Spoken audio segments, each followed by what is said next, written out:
हरे कृष्णा कृष्णा कृष्णा हरे हरे हरे राम राम राम हरे हरे हरे कृष्णा कृष्णा कृष्णा हरे हरे हरे राम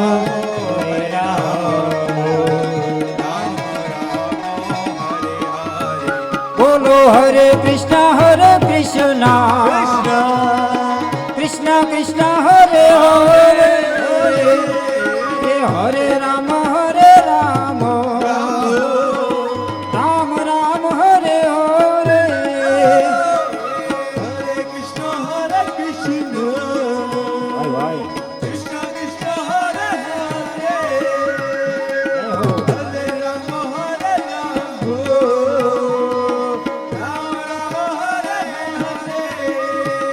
जय जय प्रभुपाद प्रभुपाद प्रभुपाद प्रभुपाद जय जय प्रभुपाद जय भगवान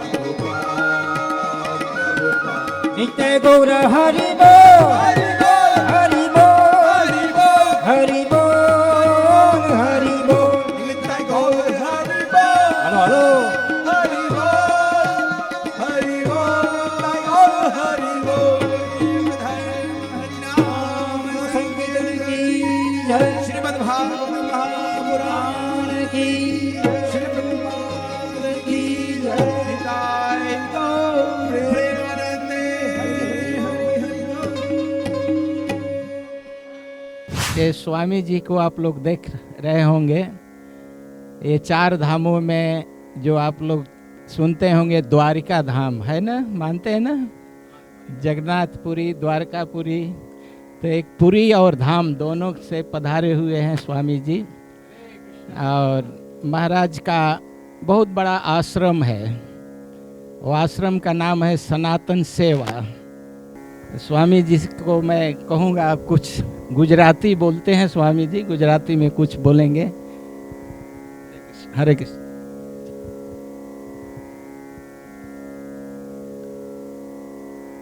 वंशी विभूषितकरा नवनीरदाभात्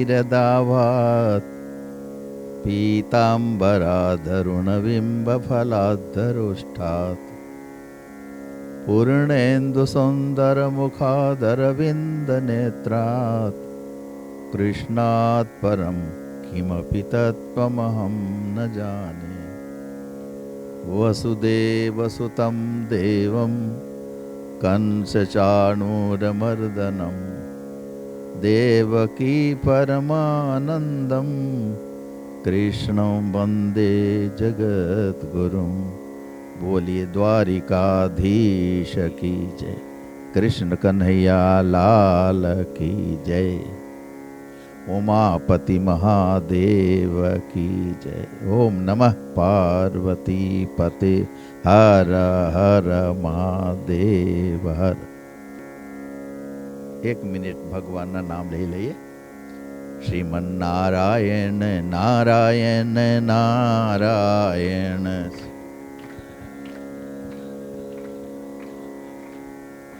श्रीमन्नारायण नारायण नारायण, श्रीमन्नारायण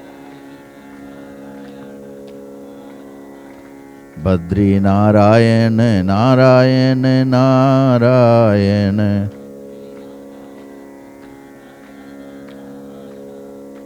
बद्री नारायण नारायण नारायण, बद्री नारायण, श्रीमन्नारायण नारायण नारायण,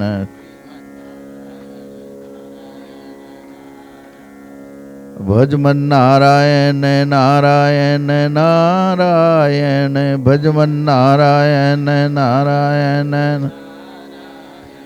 भजमन नारायण नारायण नारायण,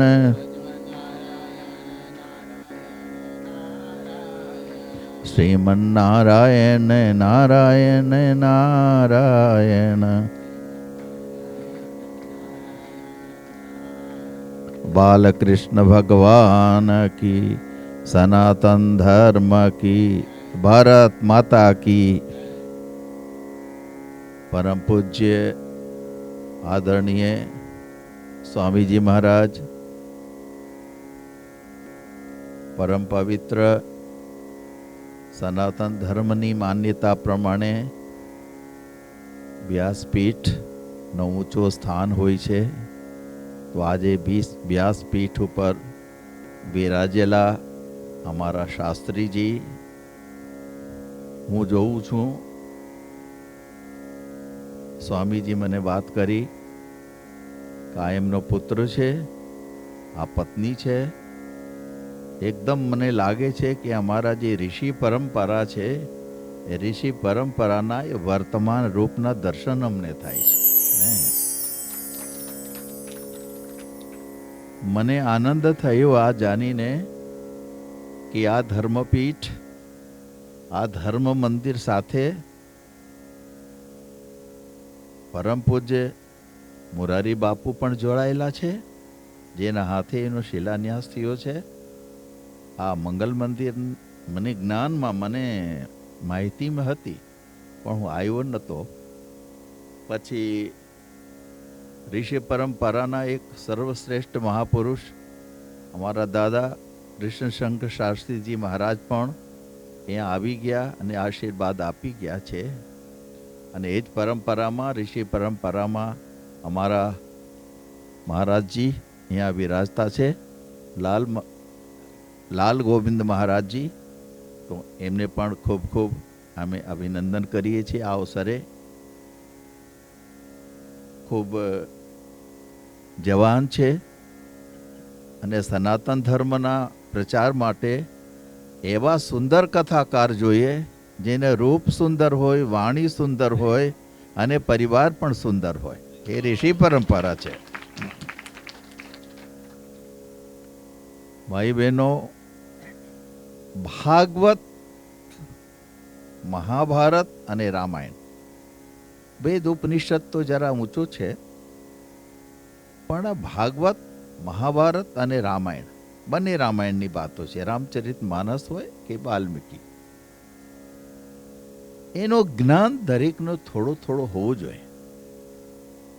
એ ધર્મ ગ્રંથમાં શું તત્વ છુપાયેલો છે, કેમ કે એક એક શબ્દ અંદર એક એક મહાપુરુષ છુપાયેલો હોય, એક એક સૂત્ર અંદર, સમજા, આપણે સમજવા લાયક તત્વો છુપાયેલો હોય, જે વ્યાસપીઠ વિરાજેલા મહાપુરુષો આપણે વિસ્તારથી સમજાવતા હોય છે. વ્યાસાય વિષ્ણુ રૂપાય, વ્યાસ રૂપાય વિષ્ણવે. બહુ ઊંચા સ્થાન હોય, એને જિમ્મેવારી બહુ થઈ જાય, એને વિચારોની પવિત્રતા પણ ઊંચી હોય છે, એનો જીવનના દરેક નૈતિકતા પણ ઊંચી હોય છે. અને એ આપણને જે વાતો કરતા હોય એ સાચી જ વાત કરતા હોય, સમજ્યા. એક એક સૂત્ર લઈને, આનો ભદ્રા કૃતવો યંતુ વિશ્વતા. ઋગ્વેદ આપણને આદેશ આપે છે કે સારા વિચારો, શુભ વિચારો, કલ્યાણકારી વિચારો, મંગલકારી વિચારો જ્યાં જ્યાંથી આવતા હોય એ દરેક સ્વીકાર કરવું જોઈએ. આનો ભદ્રા, let the noble thoughts come to us from all the sides. દરેક દિશાઓથી ગમે ત્યાંથી આવતા હોય એને સ્વીકાર કરવું. ગમે તે વ્યાસપીઠ ઉપર, ગમે તે વ્યાસ, ગમે તે કથાકાર, ગમે તે સંત, ગમે તે મહાપુરુષ એ સારી વાતો કરે, એને સાંભળવું જોઈએ. સર્વણ મંગલમ મહારાજજી સમજાવશે. આપણે સારા શબ્દો સાંભળવા માટે કાનને તૈયાર રાખવું જોઈએ. મોકોસ્તિકોવા વધીરશ્ચકોવા ભક્તુમ ન યુક્તુમ સમયે સમર્થા.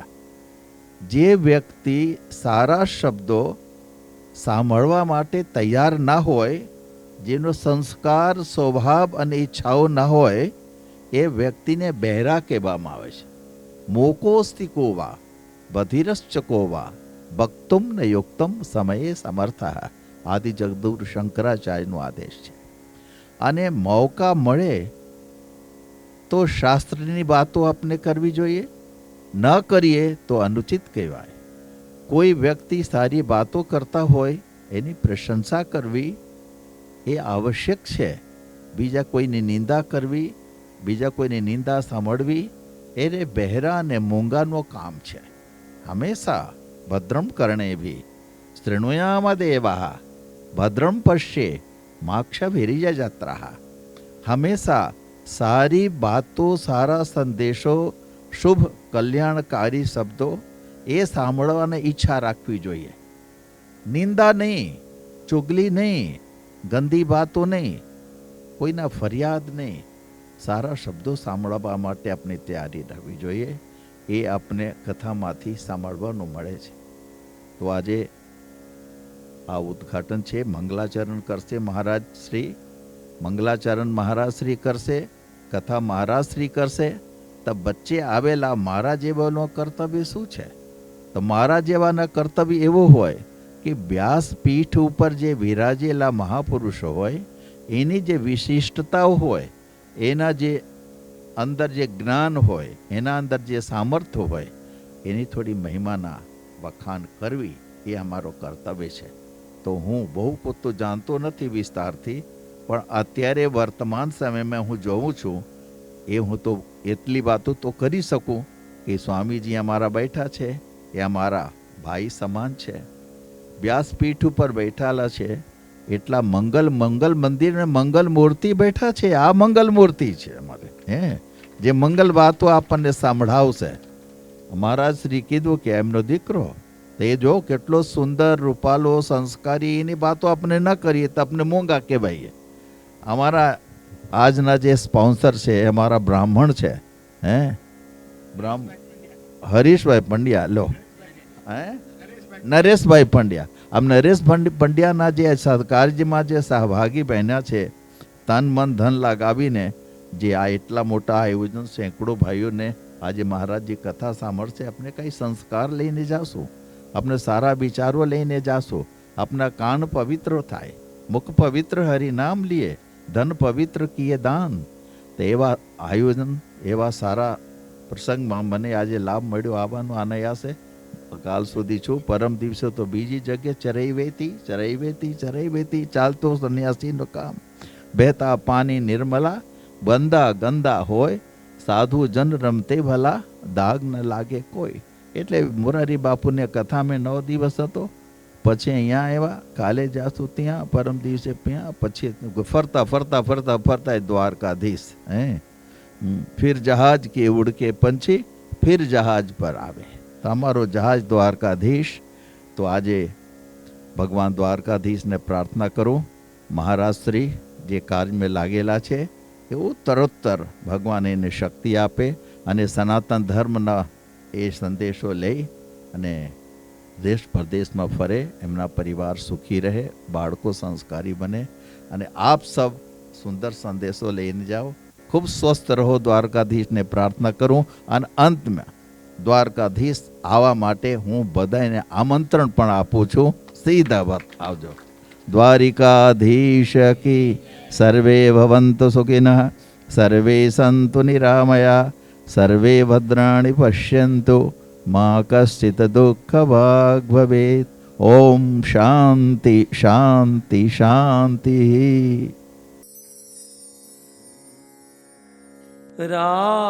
राधे मेरी स्वामिनी,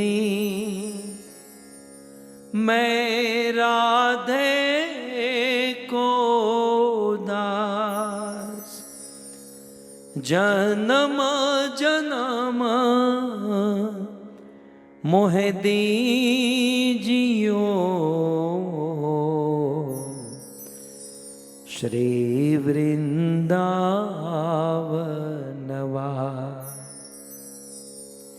राधा तू बड़ भागिनी, कौन तपस्या की तीनों लोक के नाथ है, सो तेरों आधीन, सो तेरों आधीन। जय राधा माधव कुंज बिहारी,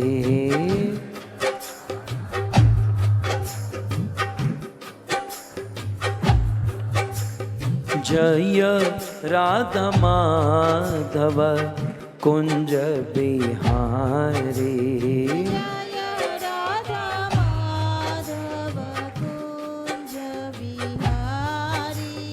जय राधा माधव कुंज विहारी,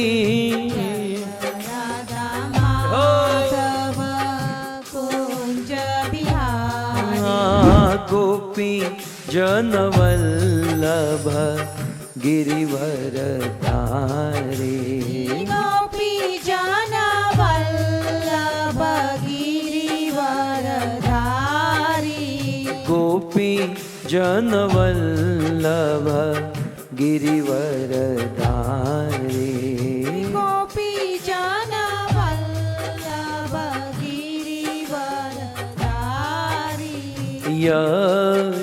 यशोदानंदन ब्रज जन रंजन, यशोदानंदन व्रज जन रंजन,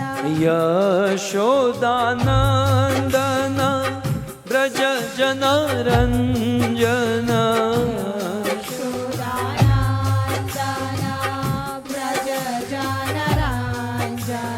यशोदानंदन ब्रज जन रंजन, यशोदानंदन व्रज जन रंजन, यमुना तीर वनचारी, यमुना तीर वनचारी, जय राधा माधव कुंज बिहारी, जय राधा माधव कुंज बिहारी, जय राधा माधव कुंज बिहारी, जय राधा माधव कुंज बिहारी, भज गोविंद गोविंद गोपाला, भज गोविंद गोविंद गोपाला, भज गोविंद गोविंद गोपाला, भज गोविंद गोविंद गोपाला, भज मुरली मनोहर नंदलाला, मुरली मनोहर नंदलाला, हे भज मुरली मनोहर नंदलाला, भज मुरली मनोहर नंदलाला, भज गोविंद गोविंद गोपाला, भज गोविंद गोविंद गोपाला, भज गोविंद गोविंद गोपाला, भज गोविंद गोविंद गोपाला, भज मुरली मनोहर नंदलाला, भज मुरली मनोहर नंदलाला, भज मुरली मनोहर नंदलाला, भज मुरली मनोहर नंदलाला,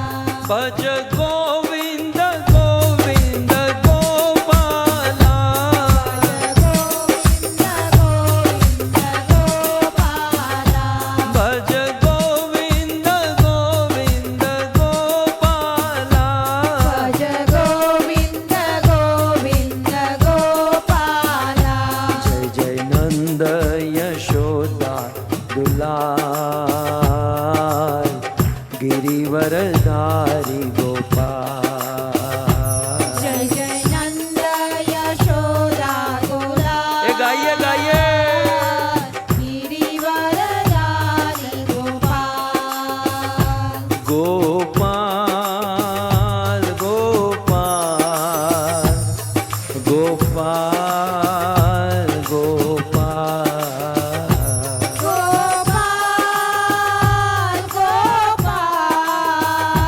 गोपाल गोपाल गोपाल गोपाल गोपाल गोपाल गोपाल गोपाल गोपाल गोपाल जय जय नंद यशोदा दुलाल गिरिवरधारी गोपाल जय जय नंद यशोदा दुलाल गिरिवरलाल गोपाल जय जय नंद यशोदा दुलाल गिरिवरधारी गोपाल जय जय जय नंद यशोदा दुलाल गिरिवरधारी गोपाल हरे कृष्णा कृष्णा कृष्णा हरे हरे हरे राम राम राम हरे हरे हरे कृष्णा कृष्णा कृष्णा हरे हरे हरे राम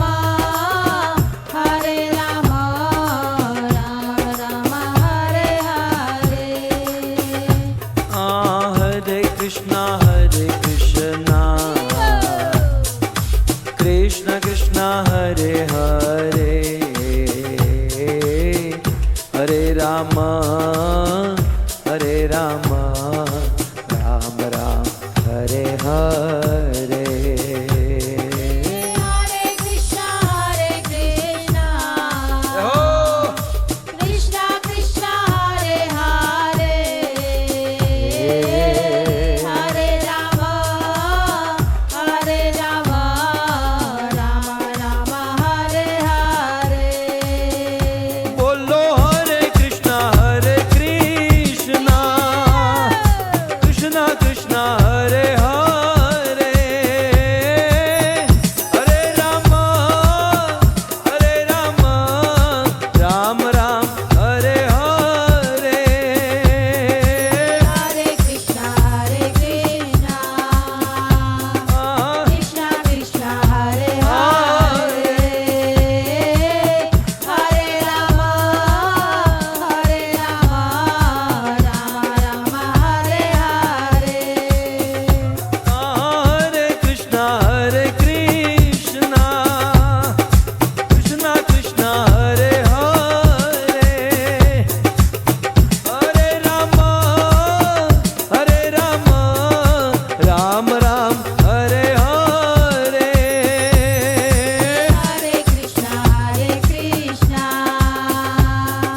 कृष्णा कृष्णा हरे हरे हरे राम राम हरे हरे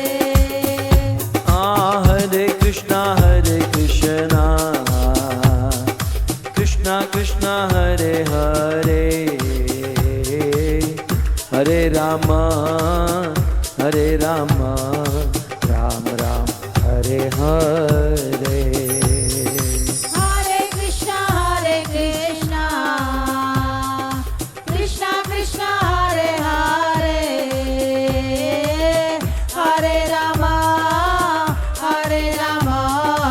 राम हरे हरे ए बोलो हरे कृष्णा कृष्णा कृष्णा हरे हरे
यं ब्रह्मा वरुणेन्द्ररुद्रमरुत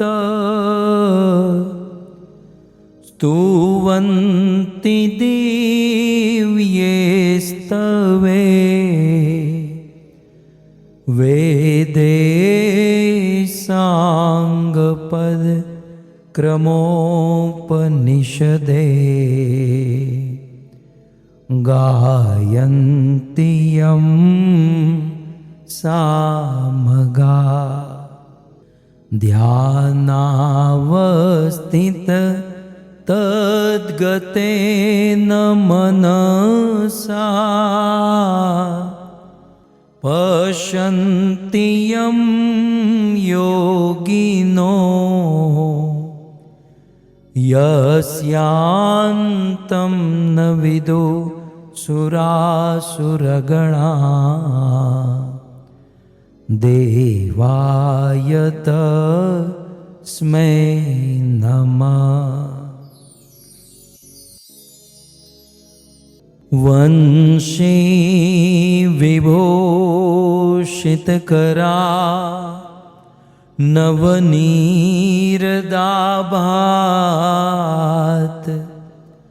पीताम्बर दरुणबिम्बफल दरोष्ठात् पूर्णेन्दुसुन्दरमुखात् अरविन्दनेत्रात् कृष्णात् परं किमपि तत्व अहं न जाने। करारविन्दे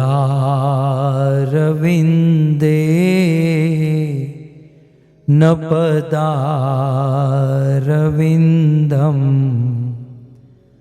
मुखारविन्दे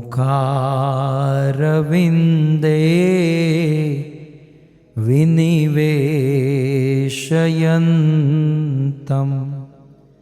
वटस्य पत्रस्य पुटे शयानं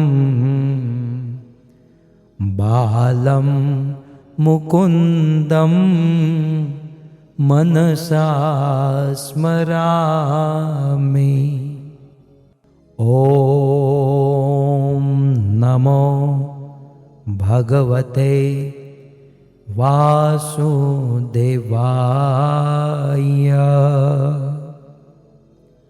ॐ नमो भगवते वासुदेवाय।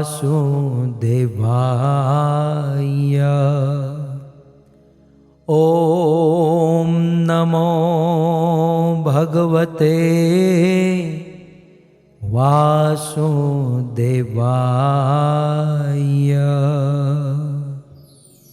जय जय श्री राधा रमण, जय जय नवल किशोर, जय गोपी चितचोर प्रभु, जय जय माखन चोर, जय जय माखन चोर। श्री कृष्णचंद्र भगवान की, श्री लक्ष्मी नारायण भगवान की। उपस्थित भगवत कथा अनुरागी पधारे हुए भक्त वृंद, इस सभा को परम सुशोभित करने वाले मैरीलैंड स्थित श्री मंगल मंदिर के वरिष्ठ भक्त गण, जैसे कि हमारे अरविंद भाई और ईश्वर भाई और भी इस कमेटी में जितने भी भक्त हैं, साथ ही साथ प्रतिवर्ष कथा का निमंत्रण मिलते ही आप सब अपनी जत्थाबंद श्रद्धा को लेकर भगवत कथा श्रवण करने हेतु यहाँ पर उपस्थित होते हैं आप सभी भक्तगण। मोक्ष प्रदान करने वाली 7 पूरी पुराणों में बताई गई है, जिसका आश्रय करने पर इन 7 में से कोई भी एक पूरी का आश्रय कर लो तो मोक्ष की प्राप्ति हो सकती है। और वे 7 पूरी है भेलपुरी, पानी पूरी, फरसी पूरी। हम तो इसी में फंसे हैं लेकिन अयोध्या, मथुरा, माया, काशी, कांची, अवंतिका, पुरी द्वारवतीश्चैव सप्तधा मोक्षदायिका। ये 7 पुरी मोक्ष प्रदान करती है। उनमें से एक है द्वारिकापुरी। जिस द्वारिकापुरी में अखिल ब्रह्मांड के नाथ, जिसके भ्रिकुटी भंग मात्र से संसार का सर्जन, पालन और प्रलय होता है, जिनका जन्म तो मथुरा में हुआ, परवरिश ब्रज वृंदावन गोकुल में हुई, लेकिन 100 वर्ष से भी अधिक जिस भगवान श्री कृष्ण ने द्वारिका का आश्रय किया। એટલે અમારે જો ગુજરાતીમાં કેવું હોય तो कृष्णનો जन्म मथुरा में, कृष्ण का बॉटअप हुआ ब्रज में, लेकिन हम शान से कह सकते हैं कृष्ण की सिटीजनशिप जो है वो हमारे द्वारिका की है। मतलब कृष्ण सिटीजन कहाँ के हैं? तो हम कह सकते हैं सिटीजन जो है बर्थ प्लेस मथुरा, यूपी है। कृष्ण बॉटअप हुए ब्रज वृंदावन में, लेकिन 100 साल से भी अधिक कृष्ण रहे गुजरात, सौराष्ट्र, द्वारिका में है। और ऐसी पवित्र द्वारिकापुरी से हमारे श्री स्वामी केशवानंद जी महाराज हमारे बीच में उपस्थित है।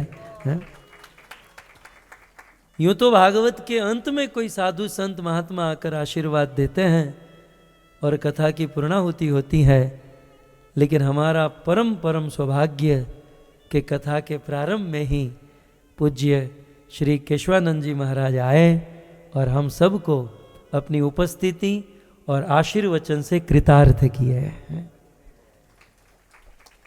सो मतलब कथा का फल तो मिल ही गया है, अब जो भी होगा सब बोनस हो रहा है, सब एक्स्ट्रा हो रहा है।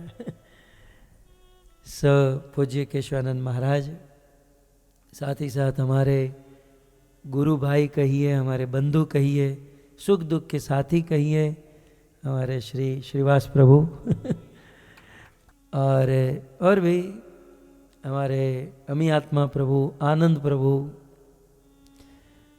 और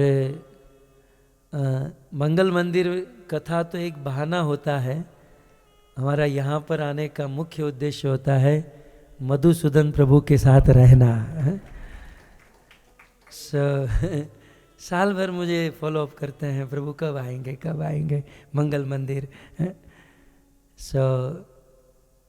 मधुसूदन प्रभु, रति मंजरी माता, और भी आप सभी वक्त एक एक का नाम लूँगा तो इसी में कथा हो जाएगी। आप सभी भक्त मंगल मंदिर स्थित इस भगवत कथा के प्रथम दिवस के प्रथम सत्र में आप सभी भक्तों का हार्दिक स्वागत एवं आप सभी भक्तों के चरणों में आपके लाल गोविंद दास का प्रणाम। राधे श्याम। इस व्यास मंच, जैसे केशवानंद जी महाराज ने बहुत सुंदर कहा कि भाई इस मंदिर का इतिहास तो बड़े बड़े संतों से जुड़ा है। इस मंदिर का शिलान्यास हमारे भारत के रत्न पूज्य मुरारी बापू के द्वारा हुआ था, और भी यहाँ पर अनेकों संत आते रहते हैं। कुछ दिन पूर्व प्रतिवर्ष श्री चित्रलेखा देवी माता जी भी कथाएं करती है, और भी यहाँ पर चल ही रहा है। ऐसे पावन स्थान पर यहाँ के वाइब्रेशन कुछ अलग है।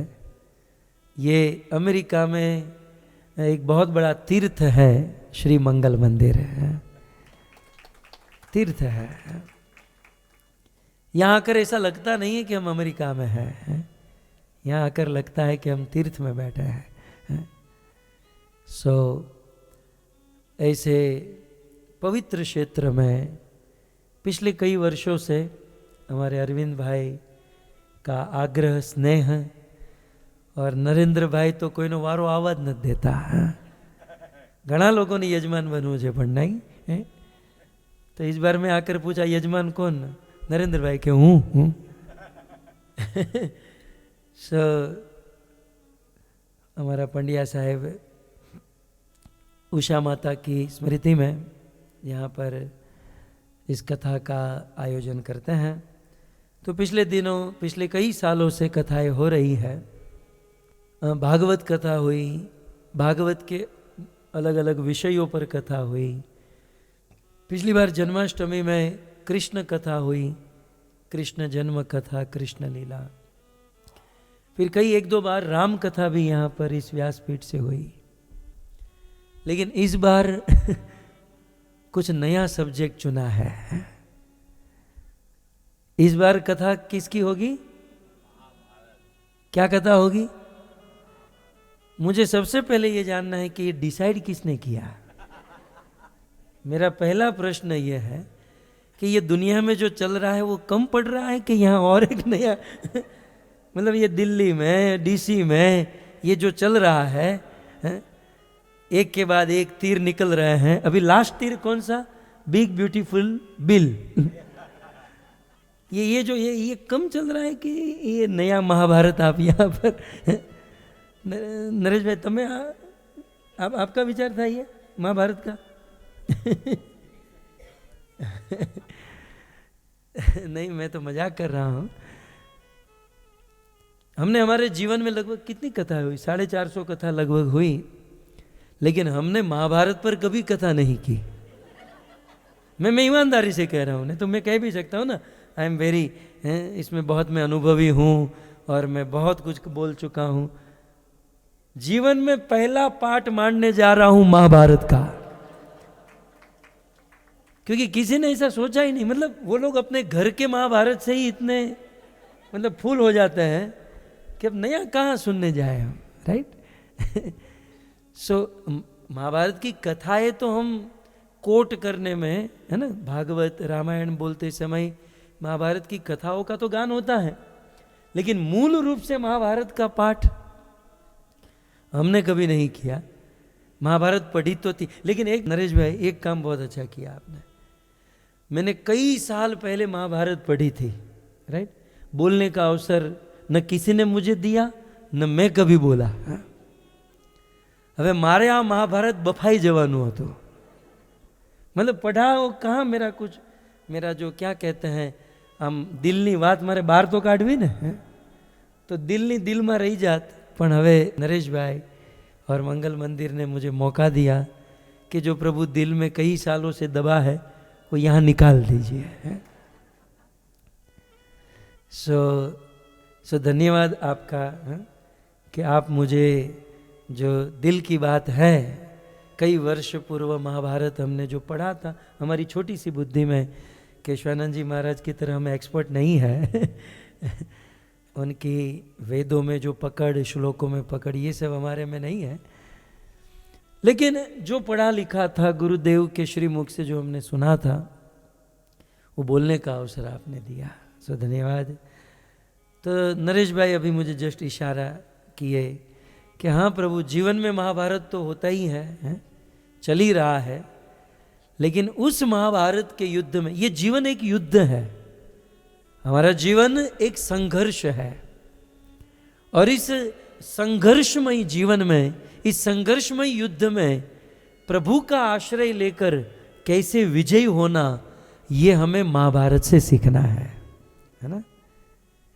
सो नया महाभारत करने के लिए महाभारत नहीं सुनना है। जिस महाभारत में हम लोग फंसे हैं, जो संघर्ष में हम लोग हैं, उस संघर्ष में हम कैसे शांति को प्राप्त करें, उस संघर्ष से कैसे हम कुछ निर्णय लें, उस संघर्ष में हम किस प्रकार से विजयी हो, इस उद्देश्य से हम सब महाभारत की कथा यहाँ पर श्रवण करेंगे। मुझे कुछ पल तो ऐसा विचार आया कि महाभारत तो बहुत बड़ा ग्रंथ है? आप में से कुछ लोग जानते होंगे। तो भागवत जी को ही 7 दिन में पूरा नहीं बोला जा सकता है, तो महाभारत को 7 दिन में कैसे आवृत किया जाए? ये तो महाभारत ग्रंथ के प्रति अपराध जैसा ही होगा, क्योंकि भागवत जी में 335 अध्याय, 12 स्कंद और लगभग 18,000 श्लोक है ना। भागवत जी में 1,00,000 श्लोक है। सो कैसे इसे आवृत किया जाए? लेकिन समास विधि से, व्यास और समास दोनों विधि हमारे वहाँ है, समास विधि से महाभारत। लेकिन फिर भी मैंने सोचा कि महाभारत का कोई एक सब्जेक्ट ले लूँ, क्योंकि महाभारत में बहुत सुंदर सुंदर सब्जेक्ट है, जिस सब्जेक्ट के ऊपर हम 7-7 दिन की कथा कर सकते हैं, है ना। मैंने कुछ समय सोचा और मैंने थोड़ा सा अध्ययन करना शुरू भी कर दिया कि मैं यक्ष और युधिष्ठिर के संवाद में बोलूं, क्योंकि यक्ष के 100 प्रश्न युधिष्ठिर महाराज ने जो उनके उत्तर दिए, वो 7 दिन काफ़ी हैं उस पर सुनने समझने के लिए। तो फिर कभी मेरे मन में हुआ कि और किसी एक विषय पर बोलूं। महाभारत में बहुत सुंदर सुंदर विषय है, विदुर नीति के ऊपर कुछ बोलूं। विदुर जी ने बहुत सुंदर नीति महाभारत में बताई है। फिर मैंने फाइनली मधुसूदन प्रभु को फ़ोन किया, प्रभु महाभारत बोलना है, एक तो आपने ये टॉपिक दिया मुझे और जीवन में पहली बार बोलना है, और मैं सोच रहा हूँ कि यक्ष युधिष्ठिर संवाद बोलूँ या फिर विदुर नीति बोलूँ या फिर कोई एक सब्जेक्ट को लेकर बोलूँ। तो मुझे कहा नहीं, पहली बार बोल रहे हो, पूरा महाभारत बोलो आप। અને જ્યારથી એણે મને કીધું ને ત્યારથી મને શરદી થઈ ગઈ છે। पूरा महाभारत आप बोलिए। तो मैंने कहा कि पूरा महाभारत कैसे बोलूं? तो उसने शुरू किया फोन में सुनाना, 1.5 घंटा उसने मुझे सुनाया। तो मैंने कहा प्रभु जी मुझे क्यों फ्लोरिडा से बुला रहे हो, आप ही कथा कर दीजिए ना। शुरू किया, शांतनु ये, भरत महाराज ये, फिर गंगा के साथ विवाह, फिर ये प्रभु सुना देना आप। तो આમ થાય ગુજરાતીઓ કંઈ પાછા ન પડે। આ તો આપણે એને માઇક આપીએ નહીં ને તો આપણો વારો ન આવવા દે। सो फिर कहा पूरा महाभारत, तो अच्छा है, आइए एक ओवरव्यू टाइप ही होगा, ठीक है। महाभारत को हम ऊपर से एक पूरा महाभारत के ऊपर एक दृष्टि डालेंगे, कुछ चिंतन स्मरण करेंगे और महाभारत के कुछ दिव्य मोती को निकालकर समझकर जीवन में उतारने का प्रयास करेंगे, ठीक है। तो तैयार हैं सब? हैं? तो आइए मैदान में। अब जानते हैं महाभारत के 3 नाम है। मैं थोड़ा सा परिचय दे दूं, ठीक है ना। महाभारत सुनने जा रहे हैं। महाभारत ग्रंथ के 3 नाम हैं। जब श्री वेदव्यास जी महाराज महाभारत लिख रहे थे, उन्होंने सोचा और महाभारत जब लिखवा रहे थे तब इस ग्रंथ का नाम महाभारत नहीं था। जब श्री वेदव्यास मुनि महाभारत लिखना शुरू किए तब उन्होंने इस ग्रंथ का नाम रखा जय संहिता। क्या नाम रखा? जय संहिता। ये जय ग्रंथ, जय संहिता नाम रखा। फिर वेदव्यास मुनि महाभारत लिखते गए। फिर उन्होंने थोड़ा सा सोचा और उसका नाम बदलकर दूसरा नाम रखा भारत, सिर्फ भारत। तो इस ग्रंथ का प्रथम नाम है जय संहिता, दूसरा नाम है, देखो मैं पूछूं ना तो आप बोलिएगा तो मुझे पता चले कि ये दूध जो है ना तपेली में जा रहा है, नहीं तो ऐसा लगेगा बाहर तो नहीं गिर रहा है कहीं, है ना। तो मैं बीच बीच में पूछूंगा, कुछ दिन से मैंने ये शुरू किया है? तो आप लोग तो ग्रंथ का पहला नाम कौन सा? हाँ, और आपके बच्चे या आपके माता पिता जब आप घर जाओगे तो पूछेंगे क्या सुन कर आए, तो 2-5 बात आप लोग बताएंगे तो लगेगा कि नहीं ये लोग सुन के आए, नहीं तो लगता है टाइम पास करके आए। तो महाभारत का प्रथम नाम क्या था? जय संहिता। और फिर जब ये ग्रंथ लिखना आगे बढ़े तो दूसरा नाम क्या हुआ? भारत। और फिर फाइनली इस ग्रंथ का नाम रखा गया महाभारत। महाभारत की। महाभारत ग्रंथ लिखने में व्यास मुनि को कितना समय लगा?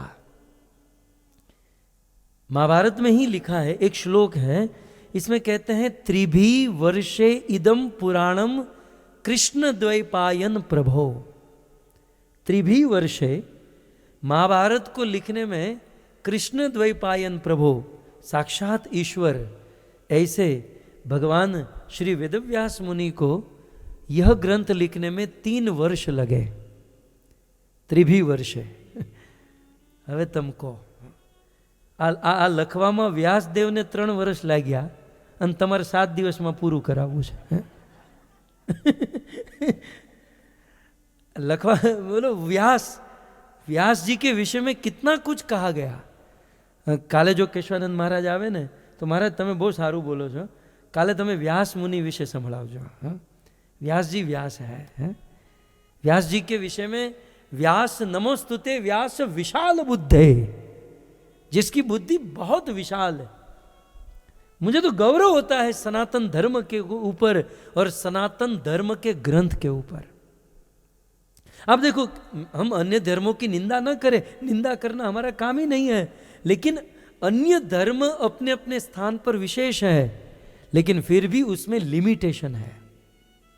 अन्य धर्मों में किसी एक ही भगवान और कोई एक ही ग्रंथ, केवल उसी को फॉलो करो, चाहे आपकी कोई भी परिस्थिति हो, आप उसी को फॉलो करो। नहीं करोगे आपको मार तक दिया जाएगा और सूली पर भी चढ़ा दिया जाएगा।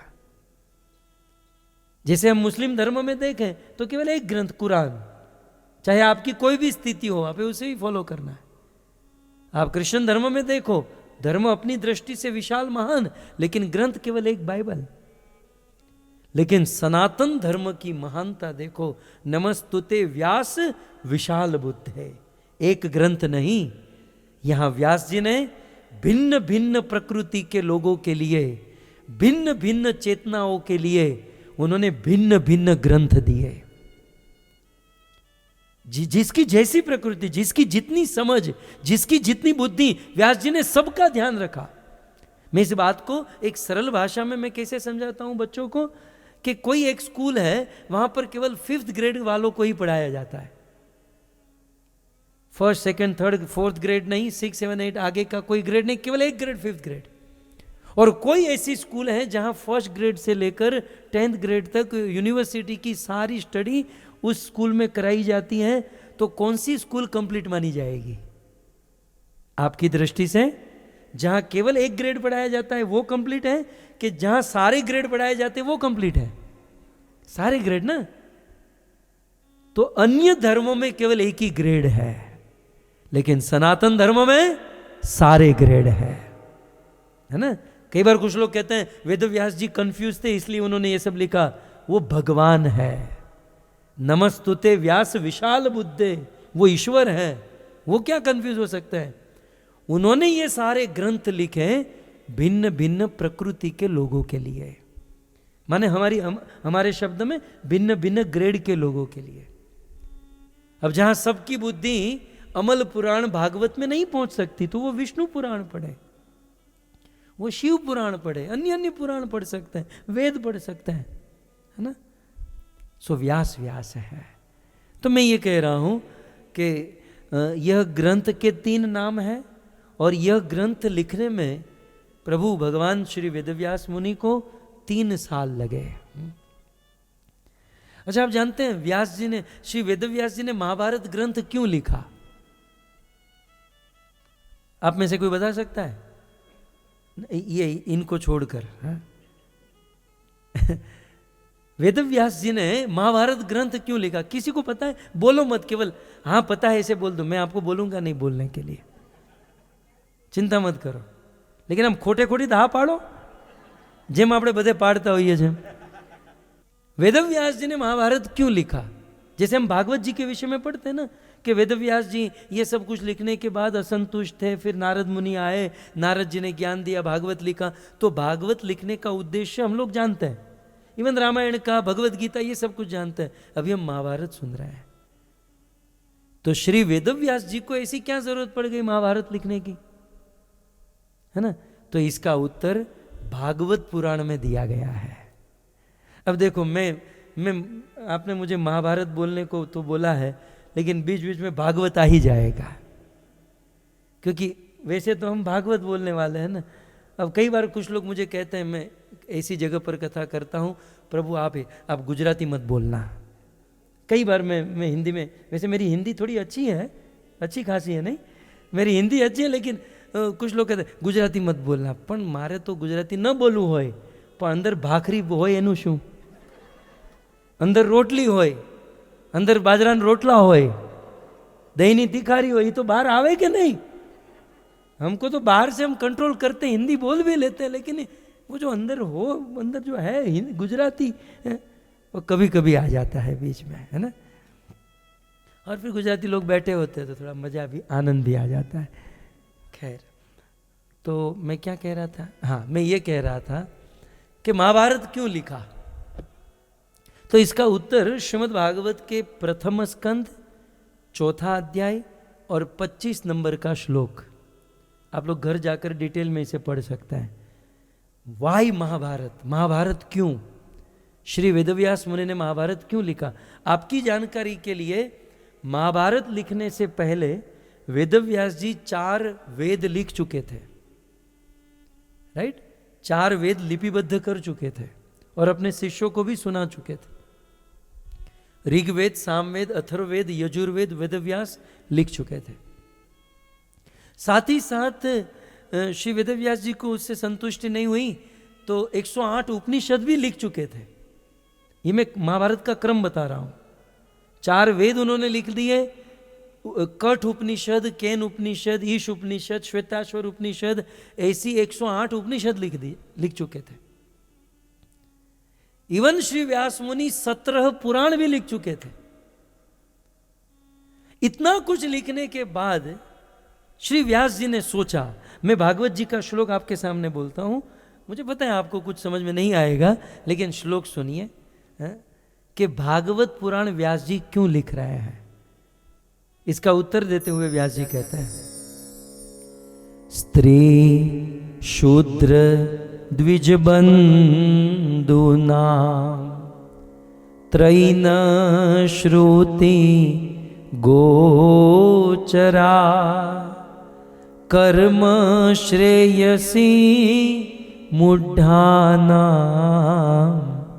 श्रेय एवं भवेदिह इति भारत आख्यानम् इति भारत आख्यानम् कृपया मुनिना कृतम् कृपया मुनिना कृतम् इति भारत, भारत माने महाभारत, आख्यानम कृपया मुनिना कृतम, कृपया करके श्री वेदव्यास मुनि ने इस प्रकार से महाभारत ग्रंथ लिखा। मुनिना कृतम, व्यास मुनि के द्वारा महाभारत लिखा गया। क्यों? तो इसका आंसर श्लोक की 2 लाइन में बताते हैं कि स्त्री शूद्र द्विज बंधु नाम त्रैन श्रुति गोचरा। श्रीमद् भागवत जी में कहा गया कि व्यास जी 4 वेद, 108 उपनिषद ये ग्रंथ लिख चुके थे, लेकिन व्यास जी ने सोचा कि स्त्री, शूद्र और द्विज बंधुओं का अधिकार वेदों पर नहीं है, वे वेद नहीं पढ़ सकते, और यदि वेद पढ़ भी लिए तो वे समझ नहीं सकते।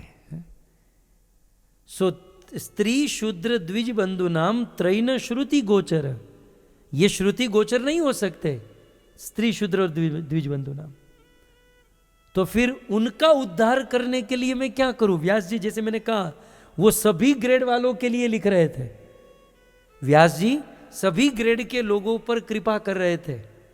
तो अब उन्होंने सोचा कि ये 3 लोगों के लिए अब तक मैंने कुछ लिखा नहीं, तो इन 3 लोगों का उद्धार कल्याण होना जरूरी है, क्योंकि कर्म श्रेयसी, क्योंकि श्रेय उत्तम कर्म इन लोगों के द्वारा भी होना चाहिए।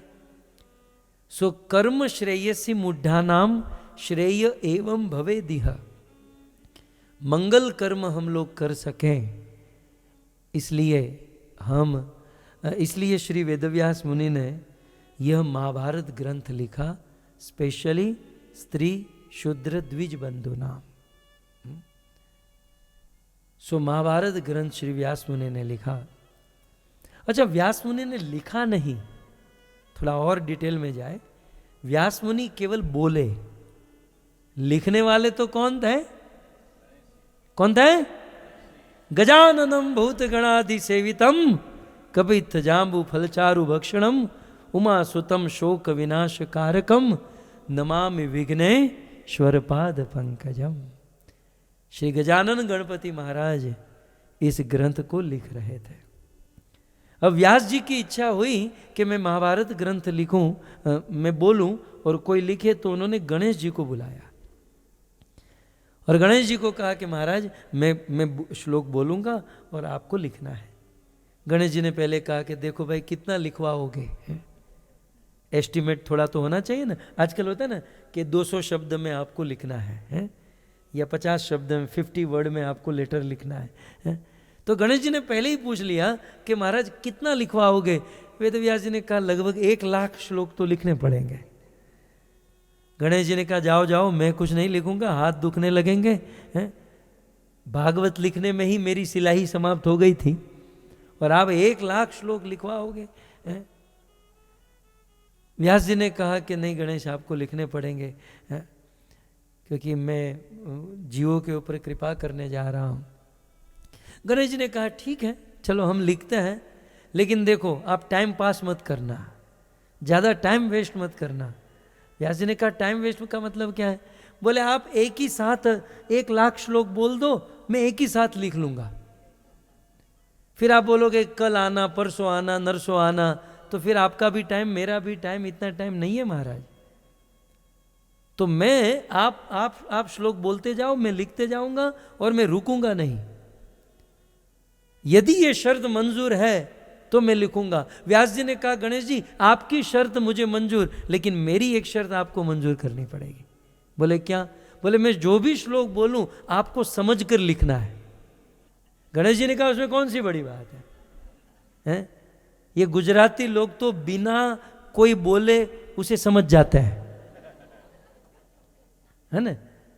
हमें અહીંયા વ્યાસપીઠ ઉપર બેસે તો ગુજરાતી લોકો અડધા જ સમજી જાય આમાં કંઈ લેવાનું નથી, અને અમુક લોકો આ તોડી નાખશે, આમાં વાંધો નહીં આવે। तो गणेश जी ने कहा कि उसमें कौन सी बड़ी बात है?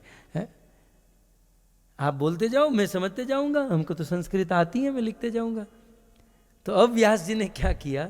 व्यास जी महाभारत के श्लोक बोलते गए। अब व्यास जी को भी चिंतन करना है ना, तो व्यास जी को जब कुछ चिंतन करना होता किसी कथा का, किसी सिद्धांत का, तो व्यास जी कोई हार्ड श्लोक डाल देते, कोई कठिन श्लोक आम गोटो करी नाखता। अमे तो ये कंईक करे कि अमे कंईक न हुजे ने आम गोटो करीने लोकोने कन्फ्यूज करीए, ये भले कन्फ्यूज थाय, अमने थोड़ो टाइम मळे। तो व्यास जी क्या करते? व्यास जी को एक अघरा श्लोक, अघरा समझते ना, अघरा होता है ना, आप लोगों में होता है अघरा, तो एक बहुत अघरा श्लोक डाल देते थे जो गेम बधाने है। तो एकदम कठिन मुश्किल श्लोक डाल देते और गणेश जी सोच में पड़ जाती यार इसकी संधि विच्छेद कौन सा छंद है ये, मतलब बहुत ऐसा हार्ड। और गणेश जी जब तक वो सोचते तब तक व्यास जी अपना चिंतन कर लेते हैं और फिर से वो स्टोरी कनेक्ट कर लेते हैं। तो इस प्रकार से व्यास जी गणेश जी के द्वारा महाभारत ग्रंथ लिखवाए। तब प्रश्न उठा कि व्यास जी ने गणेश जी को स्वयं चिंतन करने के लिए गणेश जी को हार्ड मुश्किल अघरा श्लोक दिए, वो कौन से श्लोक थे? मतलब जिसमें गोटा किया, आपने खाया, इसने किया, तो जिसमें जो किया वो कौन से, तो बड़े बड़े आचार्यों ने, मनीषियों ने इस पर चिंतन किया है। बोले ऐसे 8,800 श्लोक है। कितने? 8,800। महाभारत में 8,800 श्लोक ऐसे हैं जिसमें व्यास जी ने इतना हार्ड संस्कृत हार्ड चीज डाली है, जिसमें गणेश जी सोचने पर मजबूर हो गए ताकि व्यास जी चिंतन कर सके। अब आप पूछोगे कि वो 8,800 श्लोक कौन से, उसके लिए अगले साल मुझे बुलाइएगा। बधु का ये कार्य थोड़ी था, धीरे धीरे रे मना धीरे धीरे होई। लेकिन वो 8,800 श्लोक स्पेशल छाटे गए हैं, अलग किए गए हैं कि इसमें गोटा किया व्यास जी ने, इसमें गणेश जी को मुंजव डाला। मुंजव डाला को क्या कहते हैं?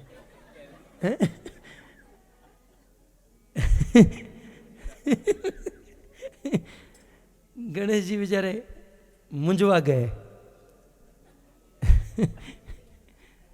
खैर,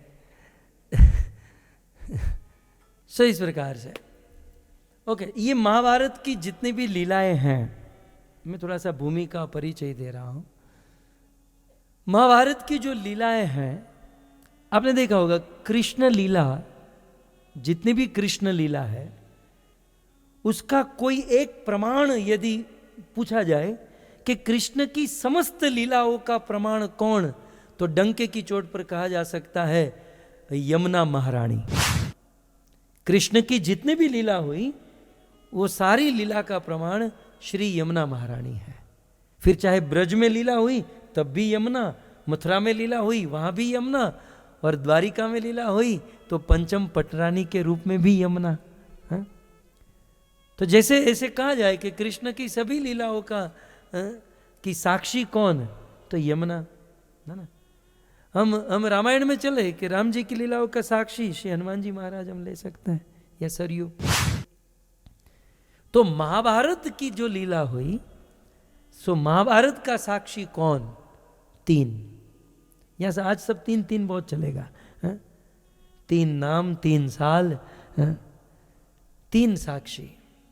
महाभारत की लीलाओं के 3 साक्षी। प्रथम साक्षी है मां गंगा। महाभारत की जितनी भी कथाएं हुई हम जो सुनेंगे वो गंगा के इतर भीतर ही हुई, मानो गंगा की परिक्रमा हुई। महाभारत के शुरू से लेकर अंत तक बीच में सब जगह पर मां गंगा का आपको स्मरण मिलेगा। है? और दूसरा साक्षी महाभारत का हस्तिनापुर। महाराज हस्ती से मैं सुनाऊंगा कि किस प्रकार से महाराज पुरु की वंश परंपरा में हस्ती राजा और उसके नाम से हस्तिनापुर हुआ। सो महाभारत का दूसरा साक्षी है हस्तिनापुर। और महाभारत का तीसरे साक्षी है स्वयं साक्षात भगवान श्री वेदव्यास मुनि। ठीक है, तो कौन है 3 साक्षी? पहले है गंगा, दूसरे हैं बोलो बोलो, और तीसरे हैं वेदव्यास। सो इस प्रकार से महाभारत के साक्षी हैं। महाभारत में 1,00,000 श्लोक है, और महाभारत में जैसे गीता में अध्याय है, राइट, अथ प्रथम अध्याय इत्यादि, अर्जुन विषाद योग। सो गीता में अध्याय है, रामायण में कांड है वाल्मीकि के अनुसार, और गोस्वामी जी के अनुसार सोपान है। भागवत जी में स्कंद है, राइट। चैप्टर को डिवाइड कैसे किया गया? भागवत जी में स्कंद के अनुसार डिवाइड किया गया, गीता में अध्याय के अनुसार, रामायण में सोपान और कांड के अनुसार। महाभारत को कैसे डिवाइड किया गया? महाभारत को पर्व में डिवाइड किया गया, पर्व। और 1,00,000 श्लोक की जो महाभारत है, उस महाभारत में कितने पर्व है? 18 पर्व है, 18। महाभारत में कितने पर्व है? 18 पर्व, 18। हालांकि एक एक पर्व पर 7-7 दिन की कथा हो सकती है, ठीक है ना, या फिर एक एक सब्जेक्ट पर हो सकती है, सब बहुत डिटेल में। महाभारत ग्रंथ जितना डिटेल में है ना, मुझे नहीं लगता है इतना डिटेल में वेदव्यास जी ने कोई ग्रंथ लिखा है। मैं जब महाभारत पढ़ रहा था ना मैं तो बहुत शुरू में पढ़ा हूं, अभी बहुत साल हो गए, तो मानो वैसे ग्रंथ लिखा है ना जैसे किसी को मूवी बनाना हो और मूवी में डायरेक्टर को स्क्रिप्ट मिलती है ना, वैसे dialogue to dialogue Ved Vyas जी ने लिखा है, बिल्कुल स्क्रिप्ट की तरह। यदि किसी को मूवी बनाना हो ना तो महाभारत ग्रंथ से सीधी मूवी बन सकती है, बिल्कुल एक एक चीज। मतलब आप महाभारत ग्रंथ पढ़ोगे ना, आपको लगेगा सामने पिक्चर चल रहा है, इतना डिटेल में, मतलब इत्मीनान से 3 साल तक वेद व्यास जी ने इसको लिखवाया, बहुत डिटेल में लिखा है ये ग्रंथ। सो इस महाभारत ग्रंथ को 18 पर्व में डिवाइड किया गया। संक्षिप्त में परिचय दे दूं ये 18 पर्व का, ऊपर से एक आइडिया आ जाए, ताकि 7वें दिन आप कंप्लेंट कर सको। आ तो હું મારા પગ ઉપર કુલાડી જ મારવા જઈ રહ્યો છું, કારણ કે પહેલાં હું તમને 18 પર્વ ગણાવીશ, પછી એમાં શું શું આવશે એ ગણાવીશ, પછી 7મા દિવસે તમે કમ્પ્લેન્ટ કરશો પ્રભુ આ ન આવ્યું, આ અધૂરું રહી ગયું। खैर, तो 18 पर्व है। पहला पर्व है आदि पर्व, राइट।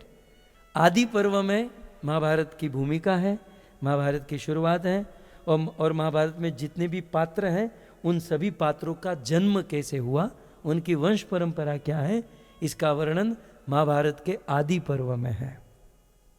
आज हम आदि पर्व से शुरू करेंगे। यह है पहला पर्व।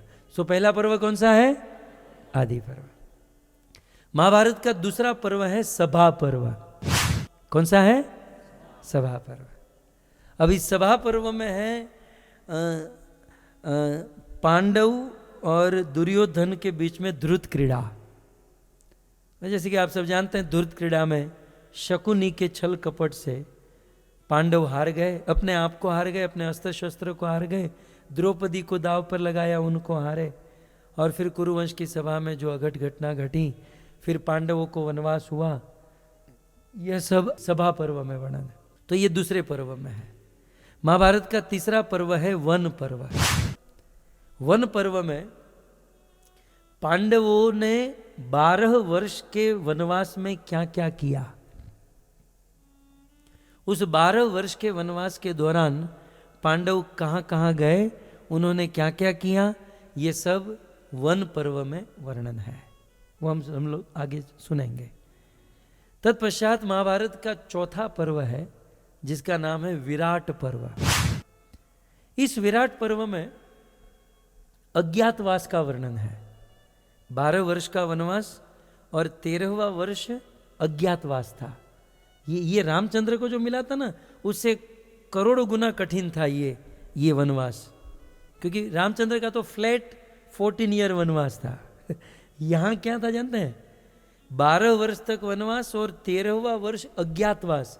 अज्ञातवास माने क्या होता है कि अज्ञात रूप में वेश बदल कर रहना है। और उस 1 साल में दुर्योधन अपने सारे आदमी को भेजेगा, और यदि पांडवों को खोज लिया और पता चल गया कि ये पांडव, यहाँ पांडव है, तो फिर से 12 वर्ष का वनवास पहले से शुरू हो जाएगा। इसलिए दुर्योधन तो पूरी सेना को लगा चुका था, खोजो ये लोग कहाँ पर है। लेकिन उस समय पांडव जो है ना वीजा लगवा कर नेपाल चले गए थे, है ना। लोग ढूंढेंगे तो कहाँ? अमेरिका गए होंगे, यूके गए होंगे, यूरोप गए होंगे, हैं बड़ी बड़ी कंट्री में। नेपाल में कौन जाए है? ये लोग नेपाल चले गए। और नेपाल में कहाँ? विराट नगर। आज भी नेपाल में विराट नगर है। अभी पिछले साल ही विराट नगर में हमारी कथा हुई, और आने वाले साल दिसंबर में, इस साल दिसंबर में भी विराट नगर में अग्रवाल परिवार के द्वारा भागवत कथा का आयोजन है। तो हमने ये पूरा विराट पर्व उस समय वहाँ पर ये कथा की थी। सो अज्ञातवास का वर्णन विराट पर्व में है। ये चौथा पर्व है, राइट। और उसमें वो कीचक का वध और बहुत सारी बातें हैं। तो चौथा पर्व कौन सा है? राजा विराट के वहाँ पांडव वेश बदल कर जिस प्रकार से रहे और क्या क्या किया, ये सब वर्णन विराट पर्व। फिर 5वां पर्व है उद्योग पर्व। कौन सा पर्व? उद्योग पर्व। उद्योग पर्व में क्या वर्णन है? वनवास समाप्त हो गया, अज्ञातवास समाप्त हो गया, कृष्ण बलराम को बुलाया गया, उनसे सलाह मशवरा ली गई, कृष्ण संधिदूत बनकर गए और वो दुर्योधन माना नहीं। दुर्योधन तो बेचारा माना था, ये जो कन्हैया ने इसने मानने नहीं दिया, संधिदूत बनकर इसको भेजा। कृष्ण की इच्छा स्वयं थी कि मैं ही जाऊं, लेकिन विवेक करे, अमर गुजराती मानसो विवेक बहु करे, खाऊ होय ना ना रेवा दे नहीं कहे, रहने देना, अंदर तो बहुत इच्छा होती है लेकिन मना करता है। हमने को कवर आपे ने, रेवा दो ने, रेवा दो ने। विवेक मतलब विवेक, ये थोड़ा सा विवेक एक गुण है। सो भगवान श्री कृष्ण दाऊ जी को विवेक कर रहे थे कि दाऊ भैया आप जाओ ना। कृष्ण अंदर से चिंता करे थे, इसने हाँ बोल दिया तो गड़बड़ हो जाएगी। આપણે ના પાડીએ કોઈક સર્વિસ કરવા આવે, ભોજન દેવા ના પાડીએ, અંદરથી ટેન્શન આવે, સાચે આ પાછો વયો જશે તો, એટલે આપણે ઢીલી ઢીલી ના પાડીએ, રહેવા દો ને, તો પછી આપી દો। खैर तो फिर फाइनल दाऊ ने कहा देख कृष्ण, ये ना समझाने बुझाने का काम मुझे मत सौंप, क्योंकि वो नहीं मानेगा तो मेरी गदा उसका सिर फोड़ देगी। तो कृष्णा तुम जाओ। कृष्ण गए दुर्योधन के पास, बोले पांडवों को 5 छोटे छोटे गांव दे दो और दुर्योधन तुम पूरी दुनिया पर राज करो। महाभारत में हम लोग सुनेंगे आगे। दुर्योधन कहते हैं जानामि धर्म अधर्मे प्रविष्ट। हे केशव, कृष्ण मैं जानता हूं आपका प्रस्ताव बहुत टॉप क्लास का है, ये 5 गांव देकर दुनिया पर राज करना ये बहुत अच्छी बात है। पागल से पागल आदमी को पूछो तो ये ओके कर देगा, लेकिन क्या करूं कृष्ण, अंदर से आवाज आ रही है कि नहीं नहीं स्वीकार मत करना। कृष्ण दिल दिमाग सब कुछ बोल रहा है कि हाँ प्रस्ताव स्वीकार करूं, लेकिन अंतरात्मा नहीं मान रही है। अंदर से वो आवाज आ रही कि नहीं। वो अंदर से जो आवाज आ रही ना और किसी की नहीं, कृष्ण ही अंदर बैठा था। वो परमात्मा के रूप में बैठकर बोला था नहीं है? बाहर से कृष्ण कहते हैं संधि प्रस्ताव स्वीकार करो, और वही कृष्ण अंदर से परमात्मा के रूप में कहते हैं नहीं है? क्योंकि इस प्रस्ताव स्वीकार हो गया तो दुष्टों का विनाश कैसे होगा। विनाशाय च दुष्कृताम, धर्म की स्थापना करनी थी, दुष्टों का विनाश करना था। तो ये सारी बातें उद्योग पर्व, जो 5वां पर्व है उद्योग पर्व में ये सारी बातें हैं। और फिर युद्ध की तैयारी और कौरव पांडवों के बीच में जो भी तनाव आदि हुआ, इसका वर्णन उद्योग पर्व में है। फिर महाभारत का 6ठा पर्व है भीष्म पर्व। भीष्म पर्व ये बड़ा विख्यात और फेमस है। और आपकी जानकारी के लिए भीष्म पर्व के अंतर्गत ही भगवत गीता है। ये जो हमारे पास भगवत गीता है ना, वो भीष्म पर्व के अंदर, मतलब महाभारत में 18 पर्व है, राइट। उसके बरोबर बीचों बीच भगवत गीता। ऐसे हम लोग वड़ा पाव नहीं खाते, ऊपर पाव नीचे पाव, बीच में ओरिजिनल माल बीच में होता है, राइट। सॉरी, आप लोग बर्गर खाते हैं, राइट। तो बीच में जो ओरिजिनल चीज बीच में होती है, वैसे आगे स्टोरी, ऊपर स्टोरी, नीचे स्टोरी, जो सही माल है बिल्कुल महाभारत के बीच में भगवत गीता के रूप में भीष्म पर्व में रखा गया। इस भीष्म पर्व में कुरुक्षेत्र के रणांगन में दोनों सेना का आमने सामने आना और पितामह भीष्म का कौरवों की सेना का नेतृत्व करना, और फिर भगवान श्री कृष्ण का अर्जुन को गीता का उपदेश देना, ये सब कुछ भीष्म पर्व में है। तो 6ठा पर्व कौन सा है? भीष्म पर्व। महाभारत का 7वां पर्व है द्रोण पर्व। द्रोणाचार्य, गुरु द्रोणाचार्य, पितामह भीष्म के बाद दुर्योधन या कौरवों की सेना का नेतृत्व द्रोणाचार्य ने किया था। और तो किस प्रकार से द्रोणाचार्य का नेतृत्व और उनकी बातें सारी डिटेल में महाभारत के 7वें पर्व में है, जिसे द्रोण पर्व कहता है। महाभारत का 8वां पर्व है कर्ण पर्व। फिर महाभारत के युद्ध का जो नेतृत्व कर्ण के हाथ में आया था। कर्ण ने कहा दुर्योधन तू चिंता मत कर। एक दिन दुर्योधन ने कहा कर्ण भाई तू कुछ कर यार, ये भीष्म फेल हुए, ये द्रोण फेल हुए, ये सब कुछ काम के नहीं। कर्ण मुझे तुझ पर विश्वास है। कर्ण ने कहा दुर्योधन तुम चिंता मत करो, मेरे पास 5 बाण और 5 बाणों पर पांडवों का नाम लिखा है। और वास्तव में लिखा था, 5 बाणों पर पांडवों का नाम लिखा है। कल देखना मैं पांडवों को मौत के घाट उतार दूंगा। और कर्ण वास्तव में मार देता, बिल्कुल चने की तरह पांडवों को चबा जाता, क्योंकि आखिर तो कुंती का पुत्र, पांडवों का बड़ा भाई, सूर्य के अंश से जिसका जन्म हुआ। लेकिन रातों रात जब कर्ण ने दुर्योधन को कहा ना, तो कन्हैया को पता चल गई कि ये तो मार देगा पांडवों को। क्या करूं क्या करूं? कन्हैया सीधे कुंती देवी हस्तिनापुर में थी, वहां से बुलाया। बोले माँ समय आ चुका है कर्ण को जो सीक्रेट है वो बताने का।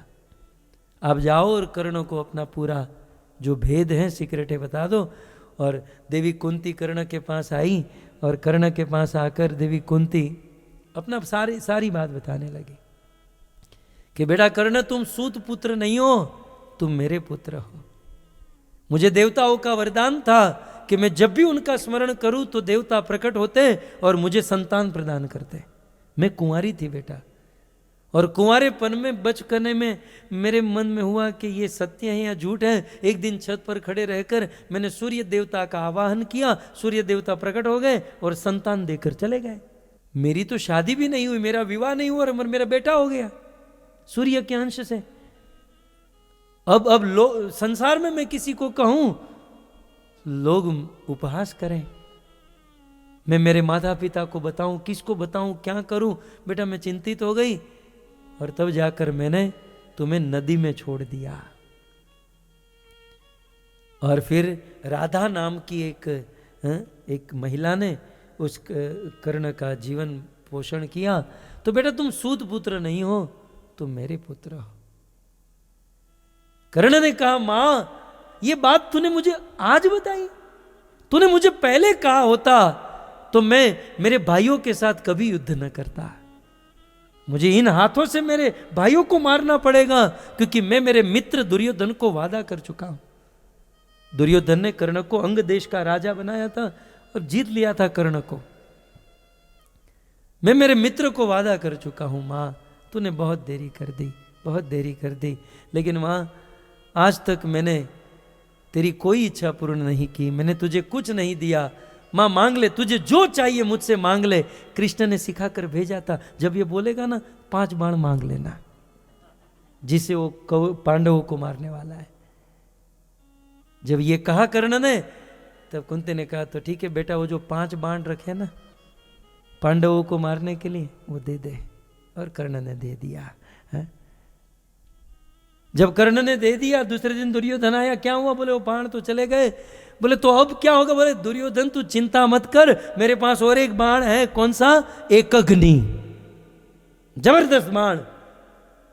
और एक अग्नि से बोल किसको मारना है? बोले एक अग्नि से कल ही अर्जुन को मार देना।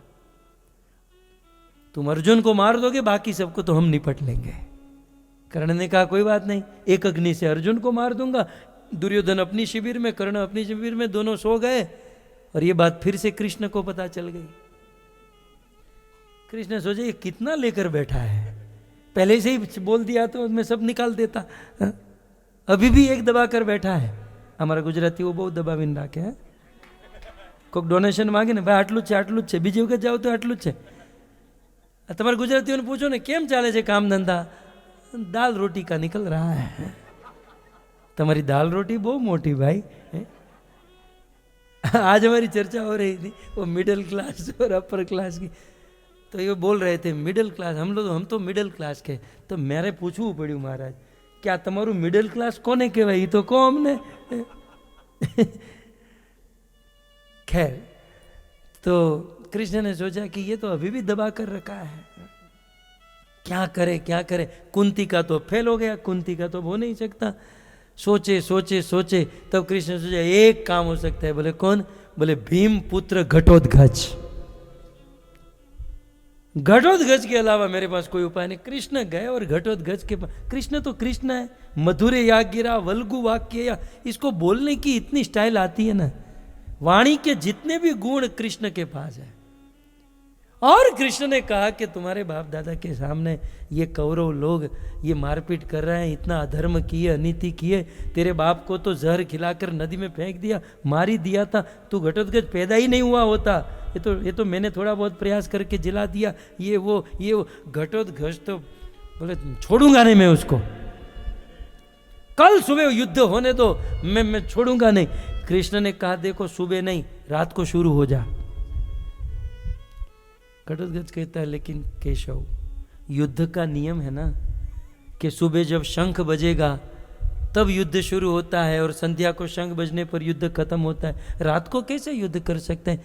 कृष्ण ने कहा ये युद्ध के नियम उसके लिए हैं जो टीम मेंबर है, तू कौन सा टीम मेंबर है? सही बात है ना, ये फुटबॉल की मैच, क्रिकेट की मैच, ये मैच के नियम किसको लागू पड़ते हैं? जो प्लेयर है, ऑडियंस को थोड़ी कोई नियम है। तो नियम तो किसको है? घटोत्कच नियम उसको है जो टीम मेंबर है, जो युद्ध में पार्टिसिपेंट लिया है। तुझे काहे का नियम? शुरू हो जा। अच्छा केशव शुरू हो जाऊं? हो जा ना। घटोत्कच भी जो है उसकी जात का दुर्योधन मारू, मारा बाप दादा हमें पड़ा गुजराती में विचारवा માંડ્યો, એની જાતના हमारा बाप दादा ने આવું करे। रात को घटोत्कच शुरू हुआ और दुर्योधन की सेना को मारने लगा, दुर्योधन की सेना को मारने लगा। और मारते मारते मारते आधी सेना मर गई और दुर्योधन कर्ण के पास आया। कर्ण के पास आकर दुर्योधन कहता है दुर्योधन ये घटोत्कच का कुछ कर। बोले क्या करूं? बोले कल रात को जो एक अग्नि दिखाया था ना वो इसको मार दे। दुर्योधन कहते नहीं, वो तो मैंने अर्जुन को मारने के लिए रखा है, कल के दिन के युद्ध में मैं उसे अर्जुन को मारूंगा। दुर्योधन कहते हैं ये सुबह पढ़ने देगा, ये सुबह नहीं होने देगा, ये जिस स्पीड से चल रहा है रात को ही खत्म कर देगा। अकेला घटोत्कच हमारी पूरी सेना को मार देगा, तू एक अग्नि उठा और इसे मार। और फिर कर्ण ने जो एक बाण बजा था ना वो उठाया और घटोत्कच से को मार कर एक अग्नि चलवा दिया। सो कुल मिला, ये सब कथा तो मैं इंट्रोडक्शन दे रहा हूँ, ये सब डिटेल में आएगा। मैं बह गया इस कथाओं में, मैं तो जस्ट गिना रहा था पर्व की बात है? लेकिन ग्रंथ कुछ ऐसा रसमयी है कि कथाओं में हम लोग बह जाते हैं। सो ये सब किस पर्व में है? कर्ण पर्व में है। और कर्ण पर्व महाभारत का 8वां पर्व है। तत्पश्चात महाभारत का 9वां पर्व है शल्य पर्व। कुछ समय के लिए महाभारत युद्ध की बागडोर शल्य के हाथ में आई थी, तो शल्य का परिचय और उनकी सारी बातें इस पर्व में है। तत्पश्चात महाभारत में 10वां पर्व है सौप्तिक पर्व। सौप्तिक पर्व में युद्ध समाप्ति की घोषणा, युद्ध का परिणाम और युद्ध के बाद अश्वत्थामा ने जो किया, नहीं करने लायक काम जो अश्वत्थामा ने किया और फिर दुर्योधन की मृत्यु हुई, ये सारी बात महाभारत के 10वें पर्व जिसका नाम है सौप्तिक पर्व में है। ठीक है, तो ये सब कथा में आएगा, और नहीं आएगा तो आप लोग कंप्लेंट कीजिएगा। आप लोग मुझे बताइएगा प्रभु ये नहीं आया था आपने जो बोला था। फिर 11वां पर्व है स्त्री पर्व। स्त्री पर्व, अब देखो कि जब किसी का देहांत होता है, मृत्यु होती है, तो उनका उद्धार करने के लिए उनके परिवार के लोग भागवत कथा, शुभ कर्म, सत्कर्म से उस दिवंगत आत्माओं को सपोर्ट करते हैं, राइट। लेकिन वो सपोर्ट करने में कई बार स्त्रियों को थोड़ा सा संकोच होता है। जैसे अभी श्राद्ध का समय आएगा तो प्राय श्राद्ध के समय में लगभग 100 प्रश्न माताओं का होता है, स्त्रियों का होता है। हम लोग श्राद्ध कर सकते हैं? श्राद्ध केवल पुरुष ही कर सकते हैं, स्त्री कर सकती हैं? ये सारी बातें बहुत सारी निकल कर आती हैं। लेकिन महाभारत का ये जो 11वां पर्व है जिसका नाम ही है स्त्री पर्व, और इस स्त्री पर्व में क्या बताया गया कि युद्ध के बाद अब कितनी अक्षौणी सेना का विनाश हुआ था। यहां पर 11 अक्षौणी सेना, यहां 7 अक्षौणी सेना, 18 अक्षौणी सेना। सो अनंत लोगों का विनाश हुआ था, उनके कल्याण के लिए भगवान श्री कृष्ण स्त्रियों को लेकर गंगा के तट पर गए थे। वर्णन है, अथ ते संपरेतानाम स्वानाम उदक इच्छताम दातुम सकृष्ण गंगायाम पुरस्कृत्य ययु स्त्रिय। भागवत जी में भी स्त्रिय, स्त्रियों की बात आई। सो युद्ध में जितने लोग मर गए थे उनकी पत्नियों का विलाप और उनके कल्याण के लिए जो जो भगवान श्री कृष्ण ने किया करवाया, वे सारा वर्णन स्त्री पर्व में है। तत्पश्चात महाभारत में 12वां पर्व है शांति पर्व। शांति पर्व में वर्णन है कि युद्ध समाप्त हो गया, दिवंगत आत्माओं के लिए सारा काम हो गया। शांति पर्व में युधिष्ठिर महाराज का राज तिलक। अब धर्मराज युधिष्ठिर हस्तिनापुर के राजा हुए हैं और युधिष्ठिर हस्तिनापुर के राजा हुए। उन्होंने शांति स्थापित की और उन्होंने पूरा प्रयास किया। तत्पश्चात महाभारत का 13वां पर्व है अनुशासन पर्व। यह बहुत अच्छा पर्व है, इस पर मैं थोड़ा समय लूंगा जब कथा सुनाऊंगा। महाभारत का 13वां पर्व है अनुशासन। नाम ही अपने आप में है अनुशासन। इसमें क्या हुआ कि युधिष्ठिर महाराज राजा बन गए। 12वें पर्व में सुना ना, राजा बन गए। अब राजा बनने के बाद तो आदमी उत्साह में होना चाहिए ना, नहीं? ये आपका हमारा ट्रम्प राजा बना तो कैसे कैसे नाच रहा था, उसका डांस बहुत अच्छा था, ऐसे ऐसे करके या टोपी पहनकर। देखो ये राजा बना तो कितना उत्साह में। लेकिन एक और युधिष्ठिर महाराज पूरी दुनिया का युद्ध जीते थे, पूरी दुनिया के राजा बने थे, लेकिन राजा को उत्साह नहीं था, वो शोक में थे, वो दुखी थे। और यही है महान आदमी की पहचान। यद्यपि युधिष्ठिर महाराज को शोक का कोई प्रश्न नहीं था। युधिष्ठिर महाराज को शोक करने की कोई जरूरत नहीं थी, ऐसा कुछ किया ही नहीं था। उन्होंने तो धर्म युद्ध किया था और उन्होंने कृष्ण के कहने पर युद्ध किया था। लेकिन फिर भी युधिष्ठिर महाराज के मन में था कि मेरे कारण महाभारत के युद्ध में हजारों लाखों लोग मर गए, अनेकों स्त्रियां विधवा हो गई, बच्चे अनाथ हो गए, मेरे कारण ये तबाही हुई। अपनी गलती नहीं होते हुए भी धर्मराज युधिष्ठिर अपनी गलती मान रहे हैं। भक्तों, मैं तो कहूं हमें यही सीखना है, और कुछ सीखे या ना सीखे, हमारे जीवन में हम ये सीख जाए ना तो जीवन बड़ा पवित्र हो जाएगा। इस आदमी की कोई गलती नहीं है, लेकिन फिर भी युधिष्ठिर ने बहुत शोक किया, बहुत रोए। ऐसा कहते हैं, व्यास आदि नारदे हाग्ये कृष्णन अद्भुत कर्मणा असित देवल व्यास धौम्य अनेक ऋषि आए और युधिष्ठिर को शोक से दूर करने के लिए बहुत बातें की है, लेकिन शोक दूर नहीं हुआ।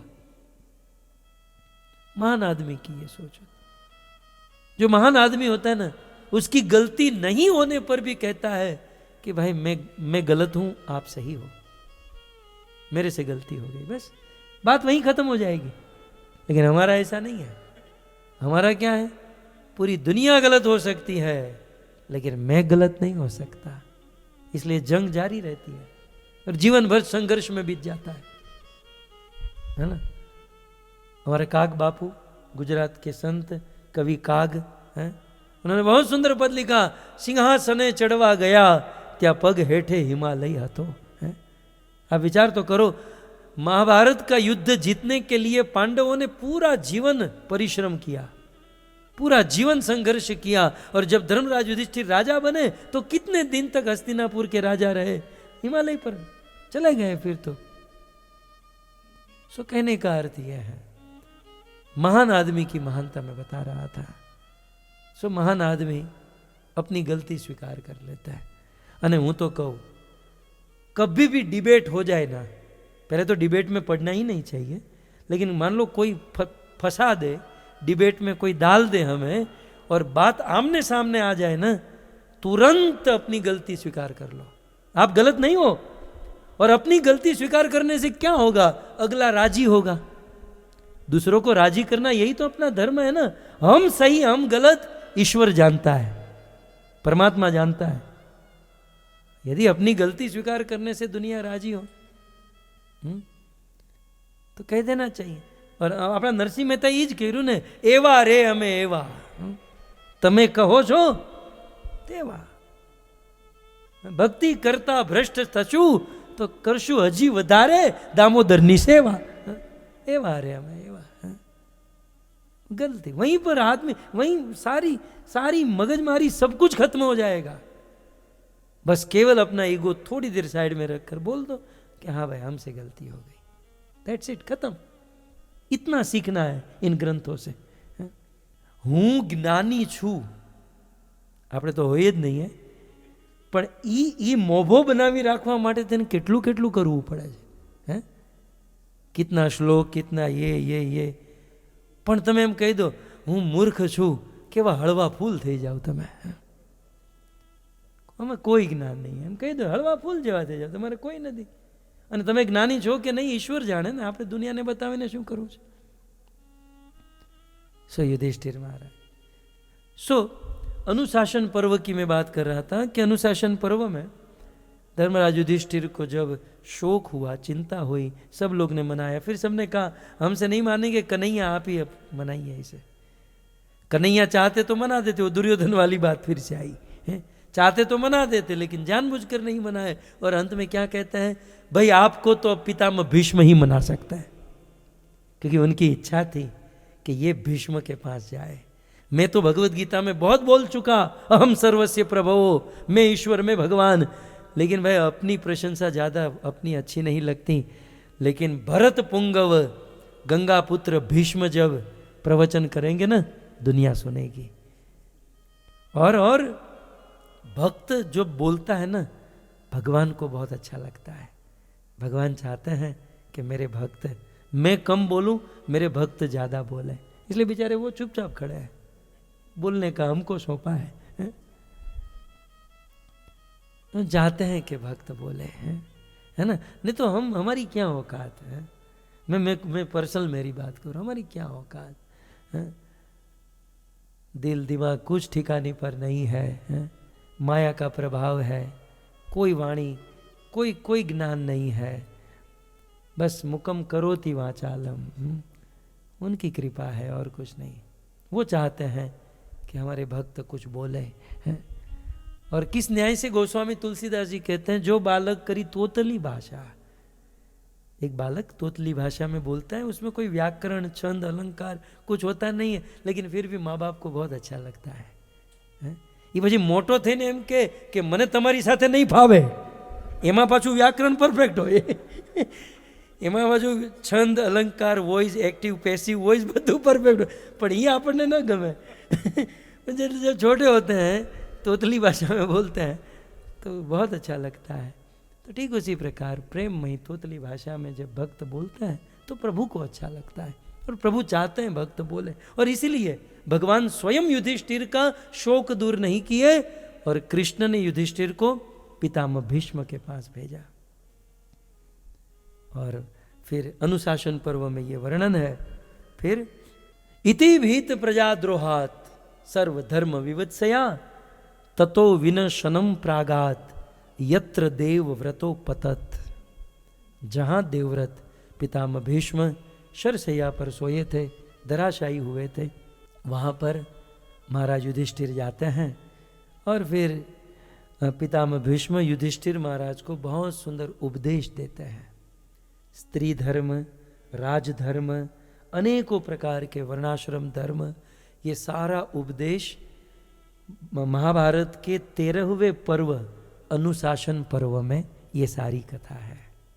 ठीक है, इसकी एक छोटी सी झलक भागवत जी में है, डिटेल में महाभारत में है। ठीक है, तो 13वां पर्व कौन सा है? बोलो बोलो, अनुशासन पर्व है। महाभारत का 14वां पर्व है आश्रम वासिक पर्व। इस पर्व में अब क्या हुआ, अब जब कौरवों की मृत्यु हो गई और धृतराष्ट्र और गांधारी ये दोनों हस्तिनापुर में थे। उस समय विदुर जी तीर्थाटन में थे। विदुर जी तीर्थाटन करके आए तो सारी खबर लिए कि भाई क्या हुआ, ये हुआ, वो युद्ध हुआ, ये मर गए, वो मर गया, सब कुछ। बोले महाराज कहाँ पर है? महाराज तो अभी भी ऐशो आराम में है। हाँ, विदुर जी नो बाट लो, आता माजी सटकेल। विदुर जी की सटक गई। आज तक विदुर जी की नहीं सटकी थी, लेकिन आज सीधे गए रातों रात धृतराष्ट्र और गांधारी के पास। और विदुर जी कहते हैं धृतराष्ट्र और गांधारी को अभी भी बुद्धि नहीं आई है, हैं? मैं जीते जी समझा रहा था कि अपने बेटे को मैं भूल जाऊंगा, मैं पक्का भूल जाऊंगा, मैं भी बोल देता हूं क्योंकि यहां तक आ गया है, हैं? आ उफाड़ो आयो तो बोली जाओ हमें, हैं? हमारो उभरो काढ़ी नाखो, काढ़ी नाखो। गांधारी के पेट से 101 बालक का जन्म हुआ, 100 पुत्र 1 कन्या। उसमें भी गांधारी ने कंपटीशन की। अब मैं भूल जाऊंगा, इसलिए एक्चुअली ये मुझे लिंक में सुनाना है, लेकिन उस समय मैं भूल जाऊंगा तो अभी थोड़ा एड ऑन में कह देता हूं, आप लोग याद रखिएगा।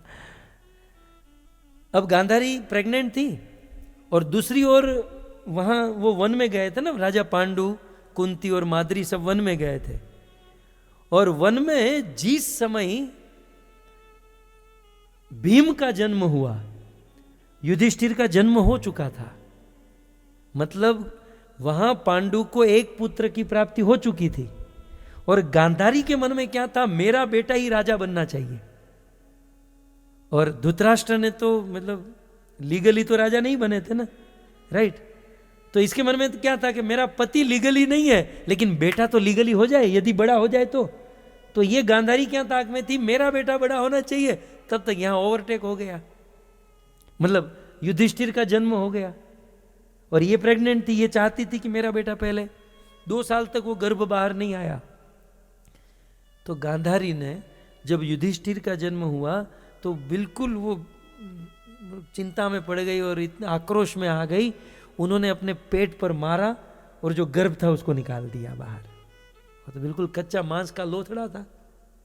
जब इस प्रकार से बाहर निकाल, अच्छा जब बाहर निकाला तब क्या करें, तो वेदव्यास मुनि आए। मैंने पहले ही कहा पूरे महाभारत में ना वेदव्यास जी बीच बीच में आते रहेंगे, गंगा, वेदव्यास और हस्तिनापुर, ये तीनों महाभारत। देवी क्या किया तूने, ऐसा कोई करता है राज्य के लोभ में, ऐसा ये बच्चों को इस प्रकार से। फिर वेदव्यास जी ने कहा कि इसको कुंड बना कर रखो, पानी रखो, इसको ठीक से किया जाए। तो उसको मावजत की गई। और फिर जिस दिन भीम का जन्म हुआ उस दिन यहां दुर्योधन का जन्म हुआ। भीम और दुर्योधन एक दिन जन्म हुआ। ये दोनों की बर्थ डेट एक है, भीम और दुर्योधन की। और दुर्योधन 100 भाई थे और 1 बहन थी। सबके नाम यदि आप चाहोगे तो फिर मैं सुनाऊंगा। अब 100 भाई का नाम लेने में 1 घंटा बीत जाएगा ना, एक का नाम लूंगा तो, इसलिए आप चाहोगे तो आगे। हाँ, तो मैं ये कहना चाहता था कि जिस दिन दुर्योधन का जन्म हुआ उस दिन विदुर जी ने कहा, विदुर नीति में, और विदुर जी ने कहा कि ये जो एक बच्चा है ना, अब संतों को तो क्या देखने से ही पता चल जाता है। बोले ये जो बड़ा तुम्हारा सबसे बड़ा बेटा है ना, इसको तुम त्याग दो। बोले ऐसे कैसे त्यागे? बोले 99 बच्चे से संतुष्ट रहो ना, एक को त्यागने में क्या है? बोले क्या होगा इससे? बोले ये लड़का न केवल अपना अपितु पूरे कुरुवंश का विनाश करा देगा, लाखों लोगों का विनाश ये एक लड़का करा देगा, इसलिए तुम इस एक को त्याग दो। बोले नहीं, ऐसे कैसे कोई त्याग सकता, दुनिया क्या कहेगी? तब विदुर जी ने विदुर नीति में ये श्लोक लिखा। सुनिए, ये नीति है। आपके जीवन में भी नीतियां जो है ना, जीवन में बहुत काम में आती है।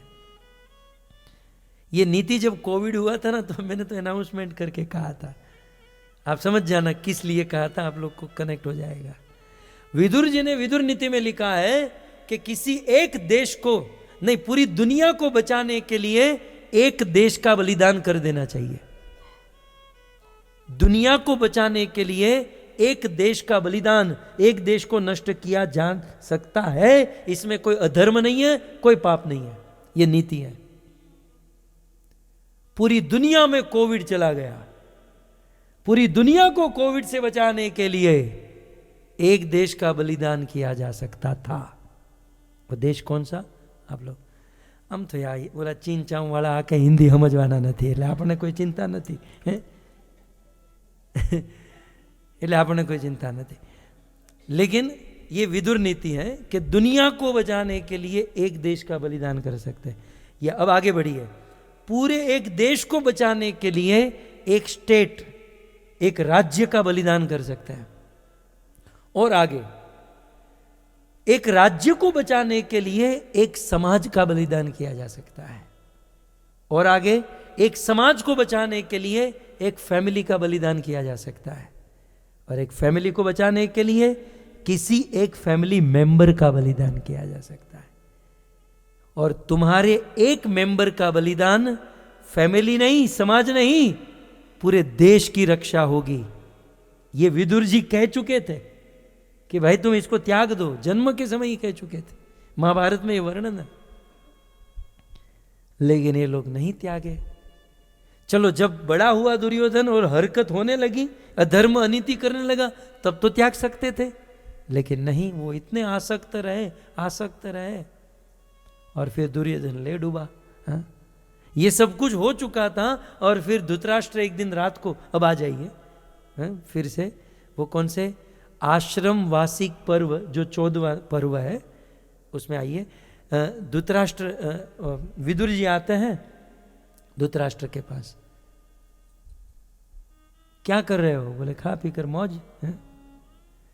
बोले जीवन भर मैंने आपको समझाया, आप नहीं माने हैं, और आपके पुत्र के चलते इतना विनाश हो गया।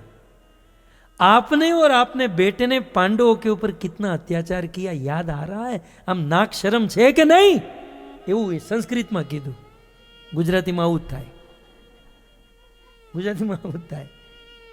कोई लज्जा, मतलब तुम लोग प्लान कर रहे थे कि लाक्षागृह में ये जल जाए, विष पिलाकर कुरुवंश की सभा में उस बिचारी को निर्वस्त्र किया जा रहा था, तुमने इतना किया, और आज उसी भीम के टुकड़े पर, जैसे कुत्ता किसी के टुकड़े पर पलता है, पूंछ हिलाता है, आज उसी भीम के टुकड़े पर पलकर जीना तुम लोग जी रहे हो, तुमको लज्जा नहीं आ रही है? ऐसा कड़ा प्रवचन विदुर जी ने किया ना, ये लोग रातों रात ही निकल गए घर छोड़कर। सुबह उठकर पांडवों ने देखा पिताजी, धृतराष्ट्र कहाँ? बोले वो तो वनवास, वैराग्य है। तो वो प्रवचन जो है ना, वो जो रात को जो प्रवचन हुआ वो कितना स्ट्रोंग होगा। અહીંયા ઘણા બધાને જરૂર છે, હજી બધું પકડીને બેઠા છે। છોકરા ટીંગાટોળી કરીને કંઈક બહાર ન મૂકે આવે એની પહેલા છોડી દો આ બધું। मतलब ये बहुत सुंदर प्रवचन। मुझे अभी याद आ रहा है, महाराज गढ़वाल में हमारी कथा थी, जहाँ धृतराष्ट्र और गांधारी तप करने गए उस क्षेत्र में कई वर्ष पूर्व, हिमालय गढ़वाल में। तो हमने केवल इस सब्जेक्ट पर 7 दिन प्रवचन किया था, विदुर जी का धृतराष्ट्र को ये प्रवचन। बहुत सुंदर, बढ़िया, मतलब वैराग्यपूर्ण है। बच्चों को तो काम का नहीं है, कुर्सी वालों को काम का है। खैर ये सबको काम का है, मैं हंसी मजाक करता हूँ। मेरे प्रवचन में ज़्यादा आप सीरियस मत लेना, वैसे कोई लेते ही नहीं है सीरियस, मुझे लेते होते तो मंदिर में नहीं बैठ जाते। तो ये है आश्रम वार्षिक पर्व, ये धृतराष्ट्र आदि की कथा। ओके, अब महाभारत में 15वां पर्व है मौसल पर्व। कौन सा पर्व? मौसल पर्व। ये मौसल शब्द मुशल से बना। द्वारिका में एक अघट घटना घटी थी है, और घटना ये थी कि भगवान श्री कृष्ण का एक पुत्र हुआ सांब, पौत्र सांब। और देखो ये बहुत सुंदर कथा हम लोग डिटेल में आगे सुनेंगे।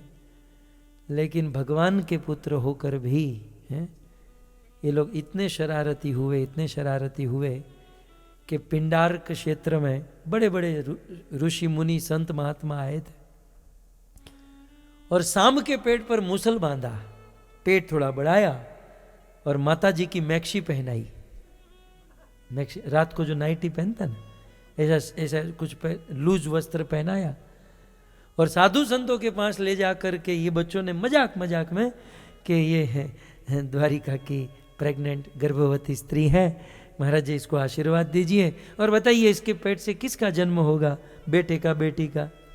अब साधु संत तो त्रिकालदर्शी ज्ञानी होते हैं, तो समझ गए कि इन्होंने साधु संतों की मश्करी मजाक की है और क्रोध में आकर श्राप दे दिया कि इसके पेट से जो भी निकलेगा तुम्हारे यदु कुल के विनाश का कारण बनेगा। वो तो मूसल था, मूसल माने वो चटनी बनाने का, मसाला बनाने का जो पत्थर आता है ना, वो पत्थर था। कृष्ण को तो ये बात बता नहीं पाए, ये जो बच्चे थे वो कृष्ण को ये बात बता नहीं पाए। ये राजा उग्रसेन के पास गए। राजा उग्रसेन ने अब क्या करें, मूसल को, श्रापित मूसल था, बोले ये मूसल से यदुकुल का विनाश होगा। तो राजा उग्रसेन ने अपने अनुचरों को कहा कि एक काम करो, मूसल का चूरा करो, क्योंकि मूसल होगा तो कोई माथे पर मार मार के सबका वध कर देगा, मूसल होगा तो इसका चूरा करो। तो घीसा घीसा घीसा घिस घिस के चूरा बना दिया। लेकिन चूरा बनाने के बाद लास्ट में थोड़ा गाजरનો हलવો करो ना, તમે दूधी का हलवा करते हैं कि नहीं, उसमें खमणते ना उसे, फिर लास्ट में बचता है गुजराती वन नो વધે भाई। कोई हिंदी मारवाड़ी कोई पंजाबी हो तो क्यों, गुजराती हो तो के આપણે ગોટલાય નો વધારતા હોઈએ હે, કેરી ખાઈએ, કેરીની છાલે ખાઈએ, ગોટલું ખાઈએ, પછી આખો વર્ષ ગોટલાનો મુખવાસ કરીને ખાઈએ હે, तो પછી આ તો બધું ન। पर लेकिन हम लोग कभी कभी वो गाजर और दूधी का हलवा करते हैं, उसे खमणते हैं तो लास्ट में थोड़ा सा बच जाता है ना, फिर माताएं सोचती हैं हाथ में लग जाएगा तो उसे छोड़ देते हैं फिर है? वो तो उदार हृदय की माता उसको छोड़ते हैं, तो उसको छोड़ देते हैं। तो यहाँ भी मूसल को घिसा घिसा घिसा घिसा, लेकिन लास्ट में थोड़ा सा बच गया, बोले अब इसको क्या करें, तो समुद्र में फेंक दिया। और फिर आप सब जानते हैं उसे मछली ने खाया, वो पारधी ने वो मछली पकड़ा। और तो कुल मिलाकर ये जो मूसल को लेकर जो कथा हुई, इसका नाम ही दे दिया मौसल पर्व। ये महाभारत का 15वां पर्व है, मौसल पर्व, राइट। अब महाभारत का 16वां पर्व है महाप्रस्थानिक पर्व। महाप्रस्थानिक पर्व, एक और द्वारिका में क्या हुआ, फिर वो जो चूरा बना था उससे बांस उगे, और वो बांस को लेकर कृष्ण बलराम ने मिलकर यदुकुल का विनाश कर दिया। और फिर वो मछली से जो निकला वो पारधी ने उसका बाण बनाया, उसे कृष्ण को मारा, कृष्ण भी अपने धाम में चले गए। वहां पांडवों को जब पता चला कि कृष्ण हमें छोड़कर अपने धाम में चले गए, तो फिर पांडवों ने सोचा कि अब हमारा जीवन क्यों बचा है, अब हमारे भगवान ही इस धरती पर नहीं है तो हम जीकर क्या करेंगे।